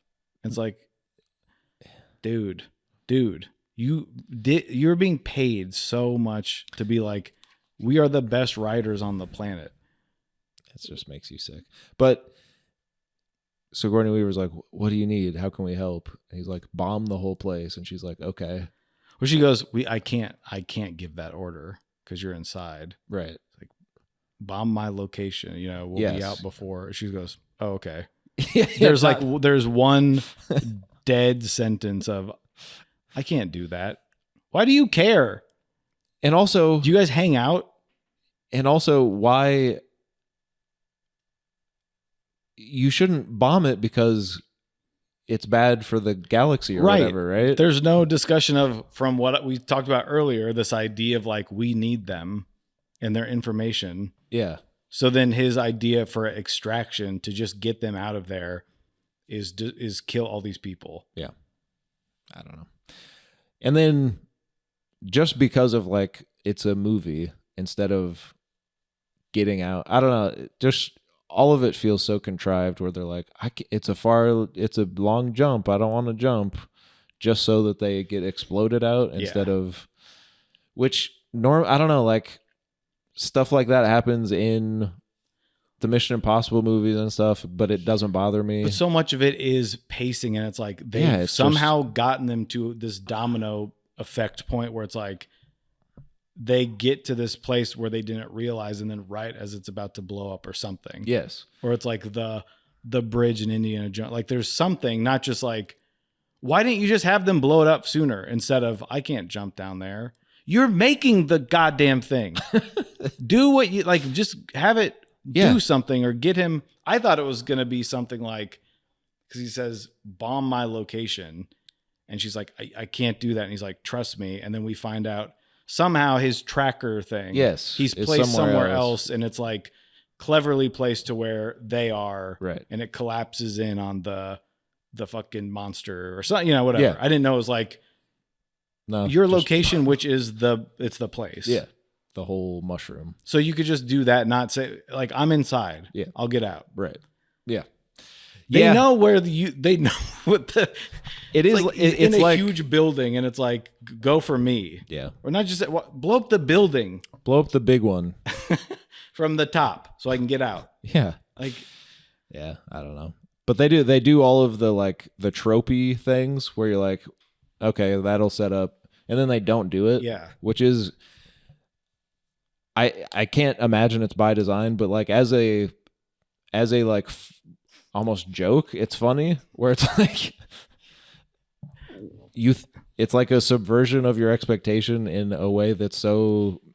I saw the comedy they were doing. I don't think they were. No, of course not. It's not like a parody, but it could be, and that's what's sick. So as a Naked Gun movie, it'll be in Spaceballs 2. It's gonna be so good. Bomb my location. And then they just do it immediately. He'd blows up. Wait for my, holy Schwartz. Or what? Yeah, it's gonna suck. So they hop back on the ship. They fly back to. Yes. They fly back to home base. Rata has decided he's joining the New Republic. That I cannot wait to see what that. I think I'm staying here. And he goes, what does he say? Like, you don't, that's the thing. It's not a, like, you're right. He goes, I don't think you fit in here. Right. Asshole. You fucking dick. It's so weird. And then his friend's like, well, I think I got a shirt that fits you. And so he goes, okay. They could fit. And he's like, well, if that's the case. You don't even need to wear a shirt. What are you talking about? You're all insane. It's like I think one of the monsters that come. Oh, is it because of the chess game that he's got like the Space Jam jersey on? Like one of the monsters has it's the little onesie. Yeah. I'm like, is that what do you like? Is that supposed to be a joke? Because it's befuddling. He's like, I've got a shirt that'll fit you. I'm like, is that a callback to we had a big guy? Maybe it's a Rebels thing. Yeah. They're like, well, Fats died, or the one guy, the big fat guy died. Just endlessly like pounding on this guy that was sort of heavy, right? Like in the and 70s. He's put in a lot of work to make his body lean and mean. I can't help it. But it's just funny that, he's like, I don't think you should. You don't fit in here. What are you talking about? They won't accept you. It's like, isn't that the whole thing? It's like the whole point of Star Wars To me, it's like we're rebels. We don't fit together. We're coming together for the greater good. Yes, we're not who these people are right that we've come from. That's how they work together. Like any sort of, I don't know, just the base idea of any sort of like secret group. Yeah. You don't fit in here. Has he not proven? Well, What do you think's going to happen? Again, it goes to what Mando has. We don't need the help, thanks. And he just turns around and kicks him off the cliff. What Mando has yet to learn, which is what so much of the show has been about, and then not really this movie about, because it's not about anything, but he still has this belief that like, well, you don't fit in here, so you shouldn't be part of it, which is kind of what his, because like the other Mandalorians have different sex, and like Bo-Katan can take her. Yes, please. Bo-Katan can take her helmet off because she walks both worlds or whatever. She's like a daywalker. And he's part of this really, really specific, rigid belief system. But he's a foundling, which means he should understand more than anyone. He doesn't belong. He's not a Mandalorian. He became one the way that Grogu's not a Mandalorian, but is now because he's taken the vow or whatever the hell and become part of the creed. Yeah, they gave him his token, but he should understand more than anyone. Like, you don't have to be the thing to become the thing. Sometimes it's those who don't belong that belong the most. Say something that's like that's that good. It's just what I just did. Yeah. I mean, sure, it's as good as anything else in the movie. But when they want to do like, this is the way the Mandalorians taught, like, isn't that is what it is. Yeah. It is what it is. Another cool saying. Yeah. Hey, it is what it is. But I just don't like that idea of, you don't fit in here. But that's the moment of the two guys like that have been at odds, even though they are. Who should shake hands at the end, like Ethan Hunt and the guy with the haircut. Yeah, the guy that's not Ethan Hunt. Yeah. In that last mission movie where they're at odds the whole time, but they shake hands. And even in that moment, it's wrong. They're at odds. Yeah. It's one of those where you go, you son of a bitch. And he's like, I hate your guts. Yeah. But goddamn, do I respect, like. But they've become friends. They should just hug. And also, aren't they going to now be like, they'll be around? They'll see each other. Yeah. You've made the right choice. Yeah. It's not, I'm going to go make more money as a gladiator. Right. I'm not my father still, whatever. Like, in fact, Rada has the more complete character arc where he has become, he didn't want to be like his dad. He wanted to be his own man and selfish in a way of just like, people love me. But that's the world. That's the world they live in. He's a monster. Everyone hated me. Now people love me. But now he's like, there's a bigger, I can help people. Like, he's made a complete character arc in this movie. I'm getting into the mind of Filoni. In a way that no one else has over 3 seasons of Mando. 3 seasons in a movie. We've heard it over and over again. 3 seasons in a movie, 3 seasons in a movie. But this, like that, you don't, whatever. This is how I am. And we're like, that's not what he's saying to this guy. Right. Isn't right. Why am I rooting for, like, you're not giving me any, he's not an like, he's supposed to be an anti-hero somehow. Kind of, yeah. But it's also like, okay, but at this point, he's not. It's like he's just supposed to be the guy we're watching because we are familiar with him. Yeah. Why hasn't he learned or it's like he's trying or whatever. Yeah. He's just like, I still live by this thing that we talked about in the first episode of the first season. Yeah. Why am I rooting for you then? You're not helping these people. Well, that's it. That's the end of the movie. Yeah. Yeah. Then, because he's like, watch out for the little one. Right. Like, he cares more. And he's like, oh yeah, I forgot. I forgot about him. It does play like that. Yeah. And he's like, well, but also again, Rada says the same shit that he did earlier when they said goodbye, which is like, your dad's one of the good ones. Take care of him. Like a joke that probably Jon Favreau says to all of his other 60-year-old dads that have like 2-year-old kids for some reason because they're all sick freaks. Like, I think now's the time to have a kid. I have no idea. I think you're right. But they're, I'm like, hey, take care of your dad for me, eh? That's the. Hey, you gotta like pointing up at like 7'5" Vince Vaughn, who's like slowly turning into something we don't recognize. Hey, you gotta watch his back, and he's like, okay, and he's like, fucking kid, yeah. But he does that twice, yeah, at least, and it is such a nothing statement, yeah, like it is guy that shouldn't be writing movies statement. Yes, it's what like an independent local film they gain. Okay, why are we doing this? My whole point for this movie is why. Yes. It's more than I thought it was going to be in a way that was less. Because I was like, what was I expecting? Yeah. The show, and it really was. Yeah. Which, okay, so... And even if that were a TV show, by that point, I go, well, there's another season of it. Yeah, but I think, again, that's, at least in my mind, that's okay. It is, but I might say I don't need to keep watching this. Sure. But which I think happened already. At least for a show, I like when it's like, well, they did something weird. I don't know about the whole Rada thing outside of this. Yeah. But that's weird and kind of funny. And you'd have more probably time for comedy with them in the woods. Yeah. And I go, well, he learned nothing somehow. I guess someone forgot what we watch stuff for.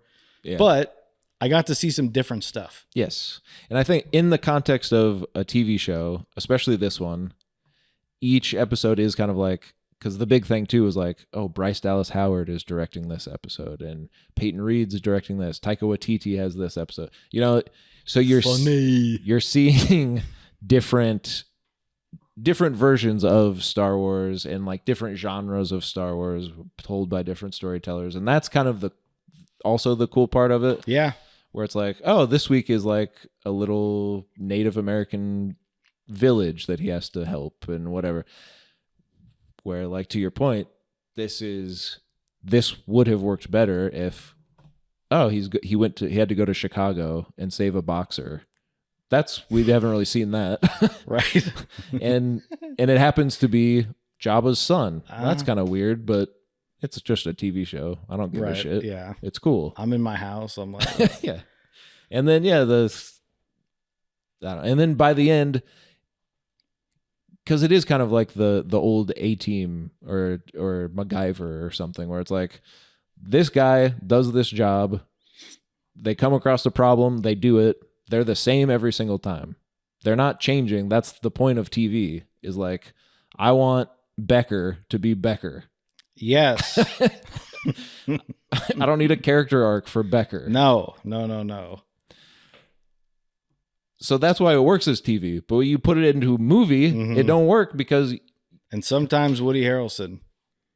You intrinsically want something to happen. It's not the craziest thing I've ever asked for. Which is, I think they were trying to have their cake and eat it too, in that having Rada have the character arc. But it's not called Rada the Hutt, the movie. Or call it that. Or do call it that. But here's the thing. It's like this. I'm not saying they need to put this on Disney Plus. I don't need every movie to go to the streamer. Sure. But I think having it be like Pedro Pascal is a huge name. Yeah. He's then a you've movie got these star. people and you go, you've seen the show. Now we're doing a movie. Just inherently, there's the idea that there's something more here. Yes. Instead of saying, we're going to do a fun movie like the Mandalorian movie. It'll kind of be that, like when you say the Mandalorian and Grogu, you're like, now there's something else here. Maybe. Yes. There's just this idea of, it's not just going to end with them in the ship and all he says is, now you drive. Right. Now watch this drive. And he pushes the light speed button. Right. And then they don't even go fast anymore. I feel like when you watch this shit, it's like, we're going to go light speed. Hold on to something. It's just like, he hits the little LED button and Grogu's like, he likes it. He just kind of watches the light show, whatever. Yeah. And then it just, They'll vote you. Yeah. So, but then with that ending, yes. so you go to the movie, it's like, is that it? There's no way you go back and do another TV like season. I don't think so. I think Don't they all feel over it? Or is that like, you don't do another movie? I know the AI article I was reading was saying, of course, we'll see them again. That's why we don't need an after credit scene. And it's actually good they didn't do it or whatever. sure.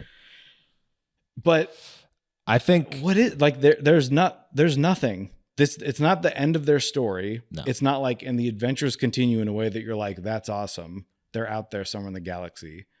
It's like, so what? That's it for Grogu or whatever. Like, yeah. That's Grogu. I think That's Grogu. that's Do you Grogu. do a Grogu TV? Is there going to be like a Clone Wars Grogu? You know, That's kind of where I think they should go. because they did like the Ewoks TV show. Like, there's been all this other shitty Star Wars stuff. I think until They could do a shitty Grogu show. I think until you have the big reason that like, so here's the future of Star Wars is Wow, there's Starfighter, I think it's called, with Ryan Gosling. that's going to be in our table of contents on the video. The future of Star Wars. yes. Final thoughts. Prayer. The Some Ryan Gosling movie. where he plays a starfighter. What's that one called? A starfighter. Thank you. I think it comes out next year. And that is supposedly like post episode 9. It is new timeline. Like finally Yeah, we're out of this. it advances the timeline past Rey and all that stuff.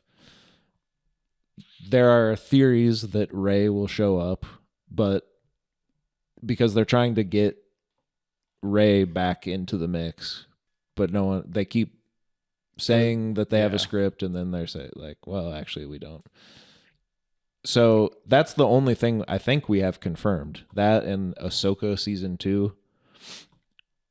So I would suggest, if it were me, you do a Grogu Mando animated show. Yeah. You do you give them the Clone Wars treatment just to keep the IP going, sell the dolls. You let whatever happens in Starfighter, they meet up with Rey. There's some other threat. Rey has a Jedi school or something. You build whatever threat is going on in the galaxy. And then in another decade, Grogu's older. And Yes. because you have to address Grogu.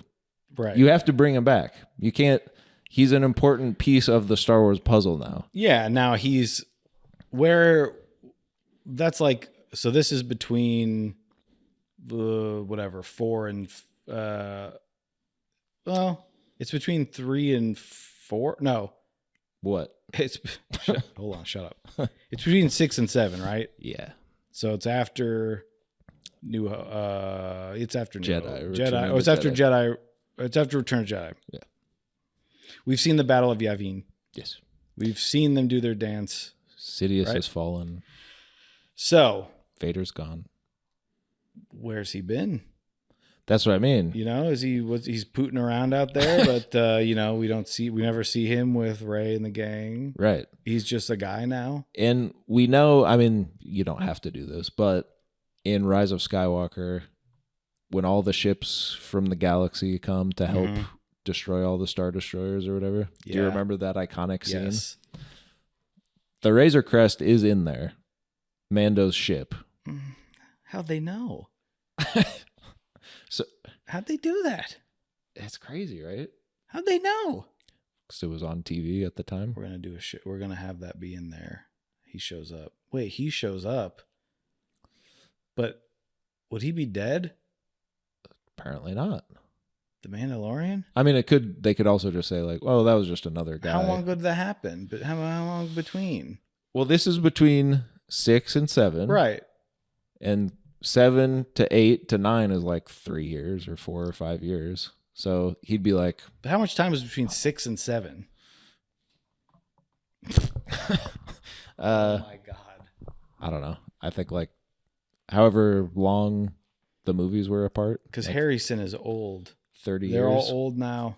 Yeah, it's like 30 years or 40 or So something. he could still be around depending on when this, because this is, I think this is like Okay. 10 years prior to or it's Grogu's ship now.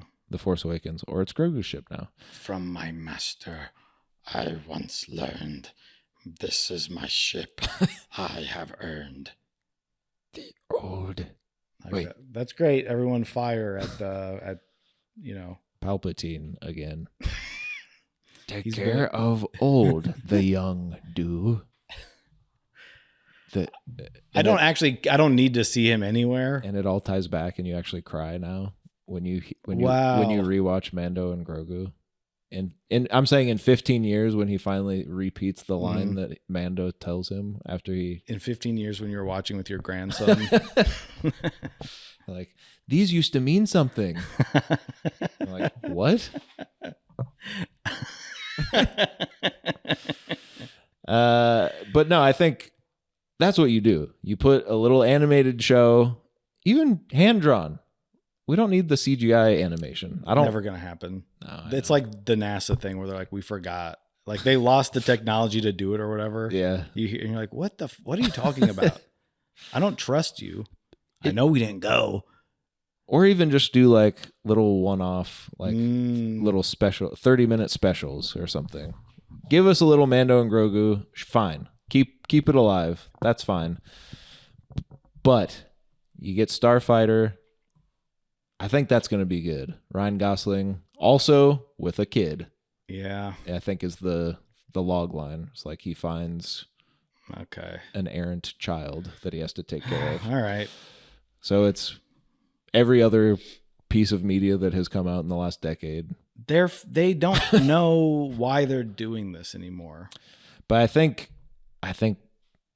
probably that kid's gonna be force sensitive, and we're gonna have to meet up with Rey or something. But when does this end? Like the point is, like, Never! We've saved the galaxy. Dumbass. We've done it. No, I know. This is the shit with these extra movies like the Indiana Jones stuff where it's like, remember how he did it? It's like, well, he's depressed, he's divorced, and his kid died. And I know, but he's kind of like, but that's why you got to do something. Just no one. I think people have the ideas. It's just the companies don't have the will to be bold. but what it's just like, okay, now guess what? All that stuff that happened in those, there's never any. Why should we ever feel like anything's over or better? Right. We saved the guy. I know there might be some distant threat, but we didn't. It's like, oh, there was. It's a bigger thing. It's a planet killer. It's so big that you actually can't even.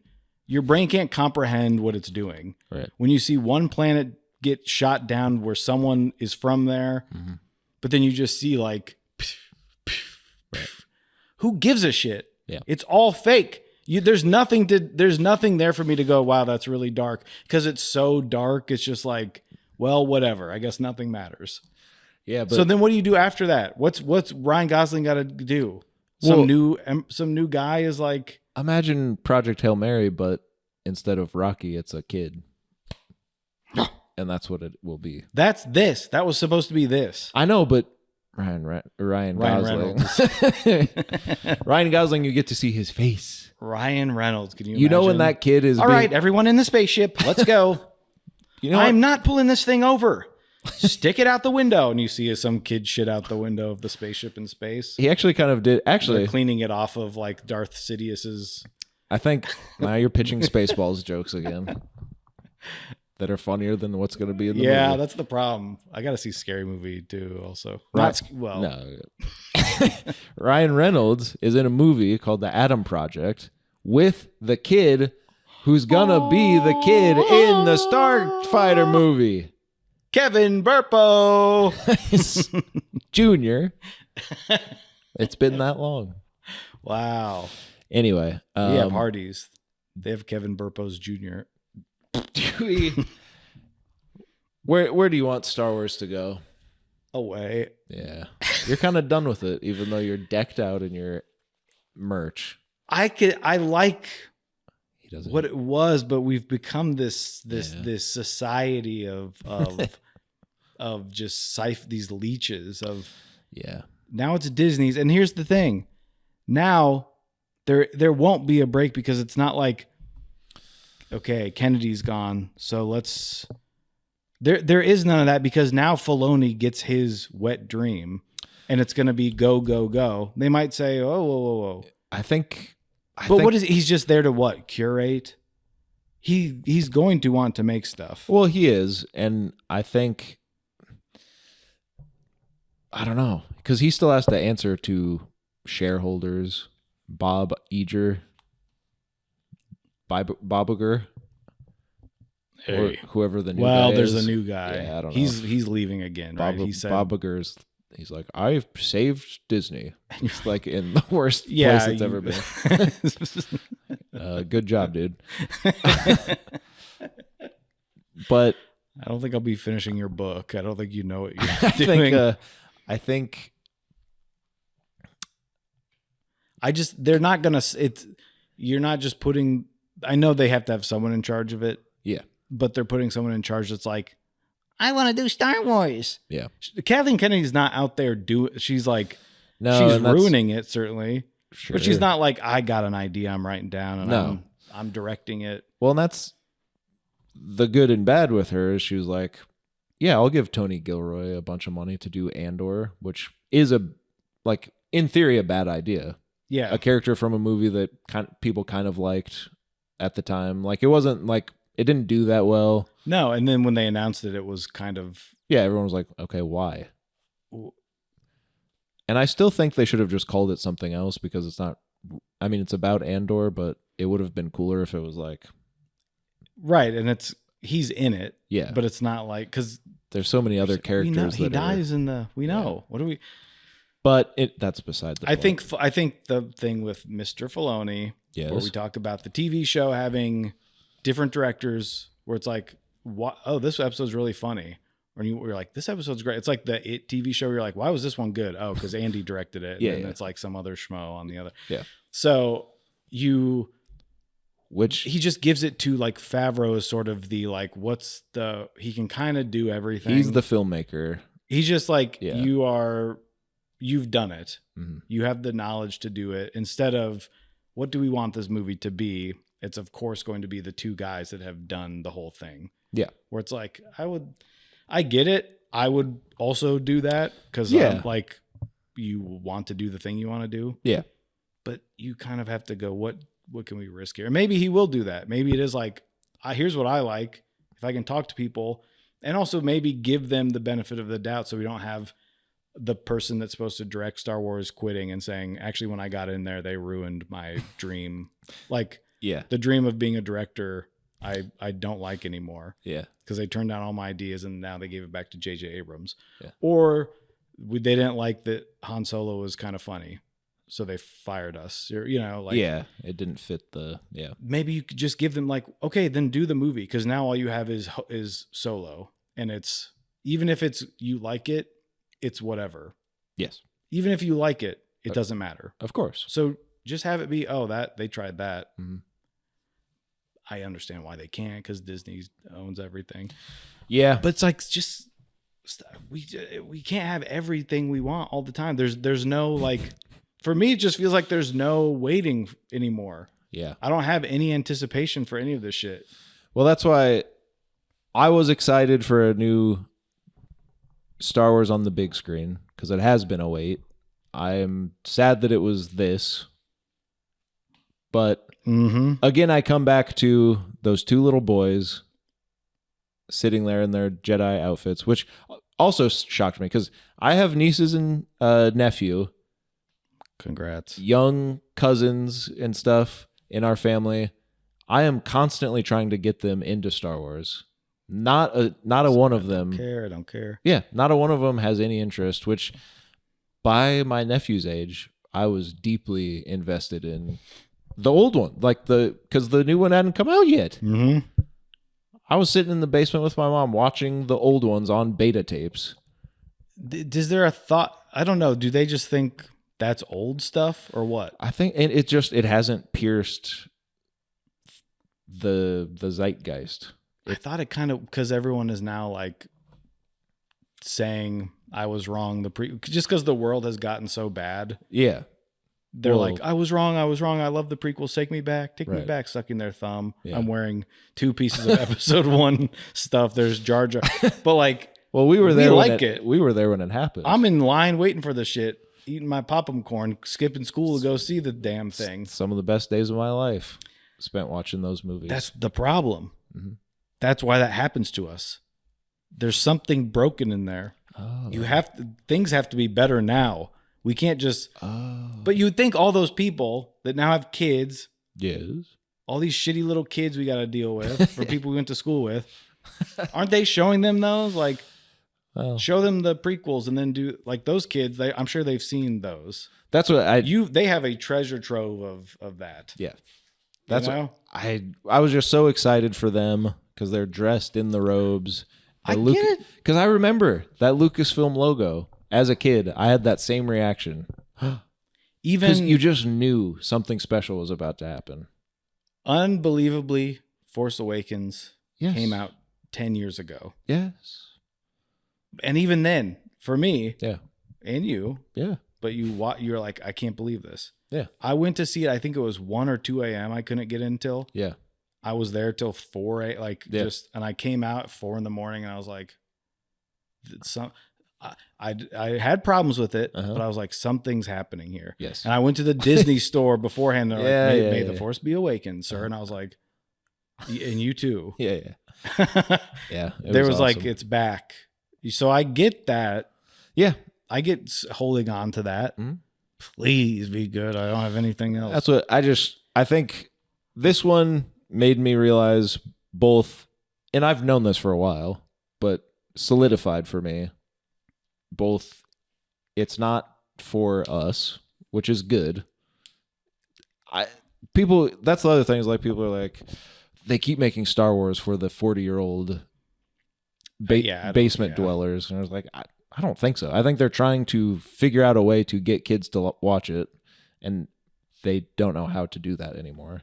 Because the thing that George did was just tell a good story, and it's kind of freaky and creepy and scary sometimes and all that stuff, which all those elements are in. Like, there are scary moments in this movie, like for a kid, like the rain sequence and the big dragon and all that stuff. But I don't know. Like the new mall show, like if I know they're trying to be kid friendly, but like the Darth Maul TV show looks dark. I haven't watched it. Doesn't that seem dark? Like that's dark. Yeah. That's for kids. I know that's also for adults, I guess. They're like, Darth Maul's back. Yeah. I might check out an episode. Well, I've heard it's pretty good. Get around to it. But it's like that. They do that stuff. Yeah. But I'd rather it just be that where it's like I can hop into the, Yeah. I don't need like, it's the same with like, I gotta see every bad X-Men movie that comes out, or I can watch the new X-Men 92 or whatever. Mhm. And it's like, yeah, kind of, it's like the old shit. Right. It's nothing groundbreaking. Yeah. I'm like, yeah, I guess that's all you can really do. Yeah. It's fine. But at least it's just there. And then when you want to do a movie, but it's just having every TV show and stuff be an event. And then it truly is not, it's like Obi-Wan we didn't even mention that as a show. True. That's Like sick. there's just no idea No. other than we have to, people like this, feed it to them. Yeah, truly deranged stuff going on. But again, I go back to the kids, the fact that he even understood on a level of like, well, this is more just to get the public excited, was funny. And the fact that they were like, that was awesome. I was like, you know what? Fuck. That's what it should be about when it comes to Star Wars. I wish it was a good movie, but at least for an idiot kid, it was awesome. Now, I've been dragging it a lot. I enjoyed it as much. Like the whole time I was like, this is a bad movie. Yeah. But I had a smile on my face the whole time, if you understand what I mean there. Psychotic. Well, you were doing the popcorn trick. Yeah. Kids' parents need something to do with it. Sit in front of us. Don't look back here. What do you rate Mandalorian and Grogu, the movie? Star Wars, a Star Wars story. Like a 5. I was gonna say 4, but that's reserved for like if it was. I think if it was truly nothing came from it that I could like. There's some stuff in there, Yeah. and most of it's the puppet. Yeah. But Yeah. I just don't know. I just don't know why. And having it be the first movie after, other than we need another Star Wars movie, I just don't get why. Yeah. We'll be wondering that for a long time, I fear. Why'd they do that? But also it is like Star Wars has become the thing of, it's like, it's impossible to please anyone type thing. But that's because they keep trying to please someone. Well, and they're not pleasing me, and then we'll get to your rating. Uh-huh. But when I've seen people that are, I guess, I don't know, nicer than I am or something, just easier going, maybe I'm looking for too much out of it. Going, well, it's a Star Wars, like I want what Star Wars movies are or were. Mm-hmm. It's this big story. I want that. That's what he made. Yeah. So then when I go see this one and I see people online saying had fun story with the kids. Yeah. I guess they're not needing whatever. I don't need it it's the Marvel problem. It's heightening everything to the world. Now the universe is destroyed. Now whatever, where it's like, yeah, that's why at the same time, that's why the Spider-Man movies are my favorite. Cause it really is like, what's the personal big bad thing you have to defeat? Yes. But this doesn't even have that for me. It's like, sure, I guess if your kids are like, whoa, what's going to happen? Because they don't understand how movies work. Yeah, they haven't seen one yet. Right. So I guess for those kids that don't know how anything works, but it's like, yeah, the kids liked it. We had fun. I'm not looking for another 8-movie trilogy. And I'm like, it's not 8, it's 9. Right. So. Oh, yeah. So for me, a 5. A 5. Yeah. Or 4.5. Okay. I agree with all of that, but yeah, you had a shit-eating grin the whole time. Well, I did enjoy myself. I love going to movies, number one. Just about any movie I'll be sitting at eating popcorn and I'll be pretty happy. But again, like the crowd reaction, everyone was in it. Yeah. That helped a lot. And like I said, the music helped a lot. There were some, like the Chicago part, I think the music was weird and bad. But other parts, it was cool. Sure. When this happened, I couldn't believe what was going on. This is something. And now turn it off because we're going to get. We didn't get to this part, though. Oh. And it kept happening. They played this like 6 times where I'm like, Ludwig. He's like, this is leftover from. What does Chicago sound like? Yeah. Ludwig's kind of racist. Yeah, that's a preset on GarageBand. That didn't work, but the rest of it did for me. And yeah, I think there is something to be said for like Hugo Durant's Snack Shack. I don't want whatever you're selling. They didn't. Oh, there one funny shot too when Mando comes back to Martin Scorsese's little snack shack. Oh. And he's like, no, I'm not doing it. And he closes up. Yeah. And then it's the shot inside of, and Mando's huge. Yeah. I was like, what the fuck? That's scary. Yeah. But also funny. Yeah. I don't know if it was supposed to be, but like, I'm just like, I guess Scorsese. I just wish there was something else with that guy. yeah, I don't know why he, Because when it's like that, where it's such a normal guy, like, I hope he's okay. yeah. Or whatever. I know he's a monkey with 18 arms. He's just making tofu slices. They should have shown him being eaten by the guy with the leotard. I made so much money today, honey. This Mandalorian gave me 6 trillion credits. And just burps up the credits. He's like, I got 97 little ones at home. Yeah. Yeah. Anyway, Show us the little ones. now you want more babies. I got baby. I mean, baby. I got big pipe. Big pipe. So you give it a 10. All the puppet stuff works. Some of the action scenes were cool. Most of them were kind of boring and rote. But I do think there is something to be said. They are trying. I appreciate it, but also don't. It's hard for me. They are trying to. They hear that the fans are unhappy, so they're like, okay, we went too big. Let's give them a small scale story like the original season of Mando. Also doesn't work. I hope they just stop for a while. That's the hope. Give us the Ryan Gosling movie. Whatever else you're working on that's almost done, sure. But just get an idea first. Just make give me, don't put Babu Frick in there, or give me more. Everything is so middle of the road, like, well, maybe they'll like this. Yes. Almost like you don't have anything to do with them, so don't put them in there until you do. Or just put them in there, because it's like they're just around and they'll say a couple funny things, but it's like, to what end? Yeah. So your rating. I go 6. Yes, I knew it. I was going to. I should have written it down like O's permanent beforehand. You went with a 6. I did. I go with a 6. Like Drake. I turn my L's into lessons and my 6s into 7s. I give it a 7. Oh. No, a 6 will do. A 6 will do. It's a perfectly fine whatever. If it was on at my house, I would have spaced out. But yeah, that's it. It didn't deserve the big screen, and that's the truly sad part. But why does it look like not a movie? Like need a better lens or something? I don't know. They just shot it the same way. It seems like it, yeah. But I think they were even like, we're not using the volume. I don't think they use the volume as much. Okay. But it still looks like they did. That's what's crazy. Yeah, because the volume looks fine.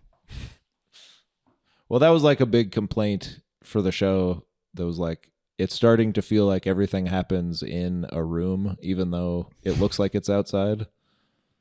Because it does. Because you're like, well, I know they're on like a sound that's why he's stage. standing there. And Yeah. But like, yeah, if you're gonna the problem is if you can't tell the difference, why aren't you using it? Yes. And they use it in the Batman for some of those scenes, and it looks incredible. So, you don't have Hoyt Van Hoytema or whatever, or Greg Fraser, whoever shot that. Who was it? Nigel. Yeah, Nigel Thornberry. Nigel Fraser. Well, Nigel Fraser. Nigel Fraser. Interesting. So that was this movie. Yeah. So we're nearing the 4-hour mark. Yeah, we'll be releasing the whole thing. What did you think? I'm not going to edit it. Yeah, that's what I mean. We're past the point of being able to do that. Yeah. Most people will leave when I'm saying something in the beginning about the future and they think they put on the wrong podcast. Sure. But I think it's good we did this. Yeah, I think that gives people a lot of stuff to chew on. There's a lot of meat there, and it's sliced nice and thin. A big sandwich for the boy, and he wraps the half of it. Mm-hmm. It's like Euro meat. There's something about it. I was just like, yeah, I wanted probably great bread or whatever they use on Hortu. I wanted that sandwich, man. Yeah. Well, that's Star Wars for you. It's not always good, and it's usually not. Yeah. But the food looks good sometimes. But if you say Star Wars and you give people that the look, you just want to be in the aesthetic of Star Wars, you're going to have fun. Here's the other thing too. I want the scroll. I want the crawl. I want the theme song. I was wondering because it came up and I was like, ooh, are they going to do like and I didn't know if they were going to do more word. Like they gave us that and I was like, okay, short. They're out doing whatever. Yeah. I was like, is there going to be more? It's like, I know they don't do it for the non-Skywalkers, but yeah, but I want it. Yeah. It's been too long. That feeling when the fanfare. But when it does hit, when they finally bring it back. I know. That's what I'm looking forward to that. I hope it happens before I'm dead. It will in Spaceballs 2, the new one. Oh yeah. Well, we'll see you then. Bye. Bye. Each week we listen to an album, here's our mind. Just know it's gonna take about 3 hours of your time to hear us complain or praise each other's taste. But no matter what, at the end of the day, we're just best friends who love we are earbuds, earbuds, earbuds. This is earbuds.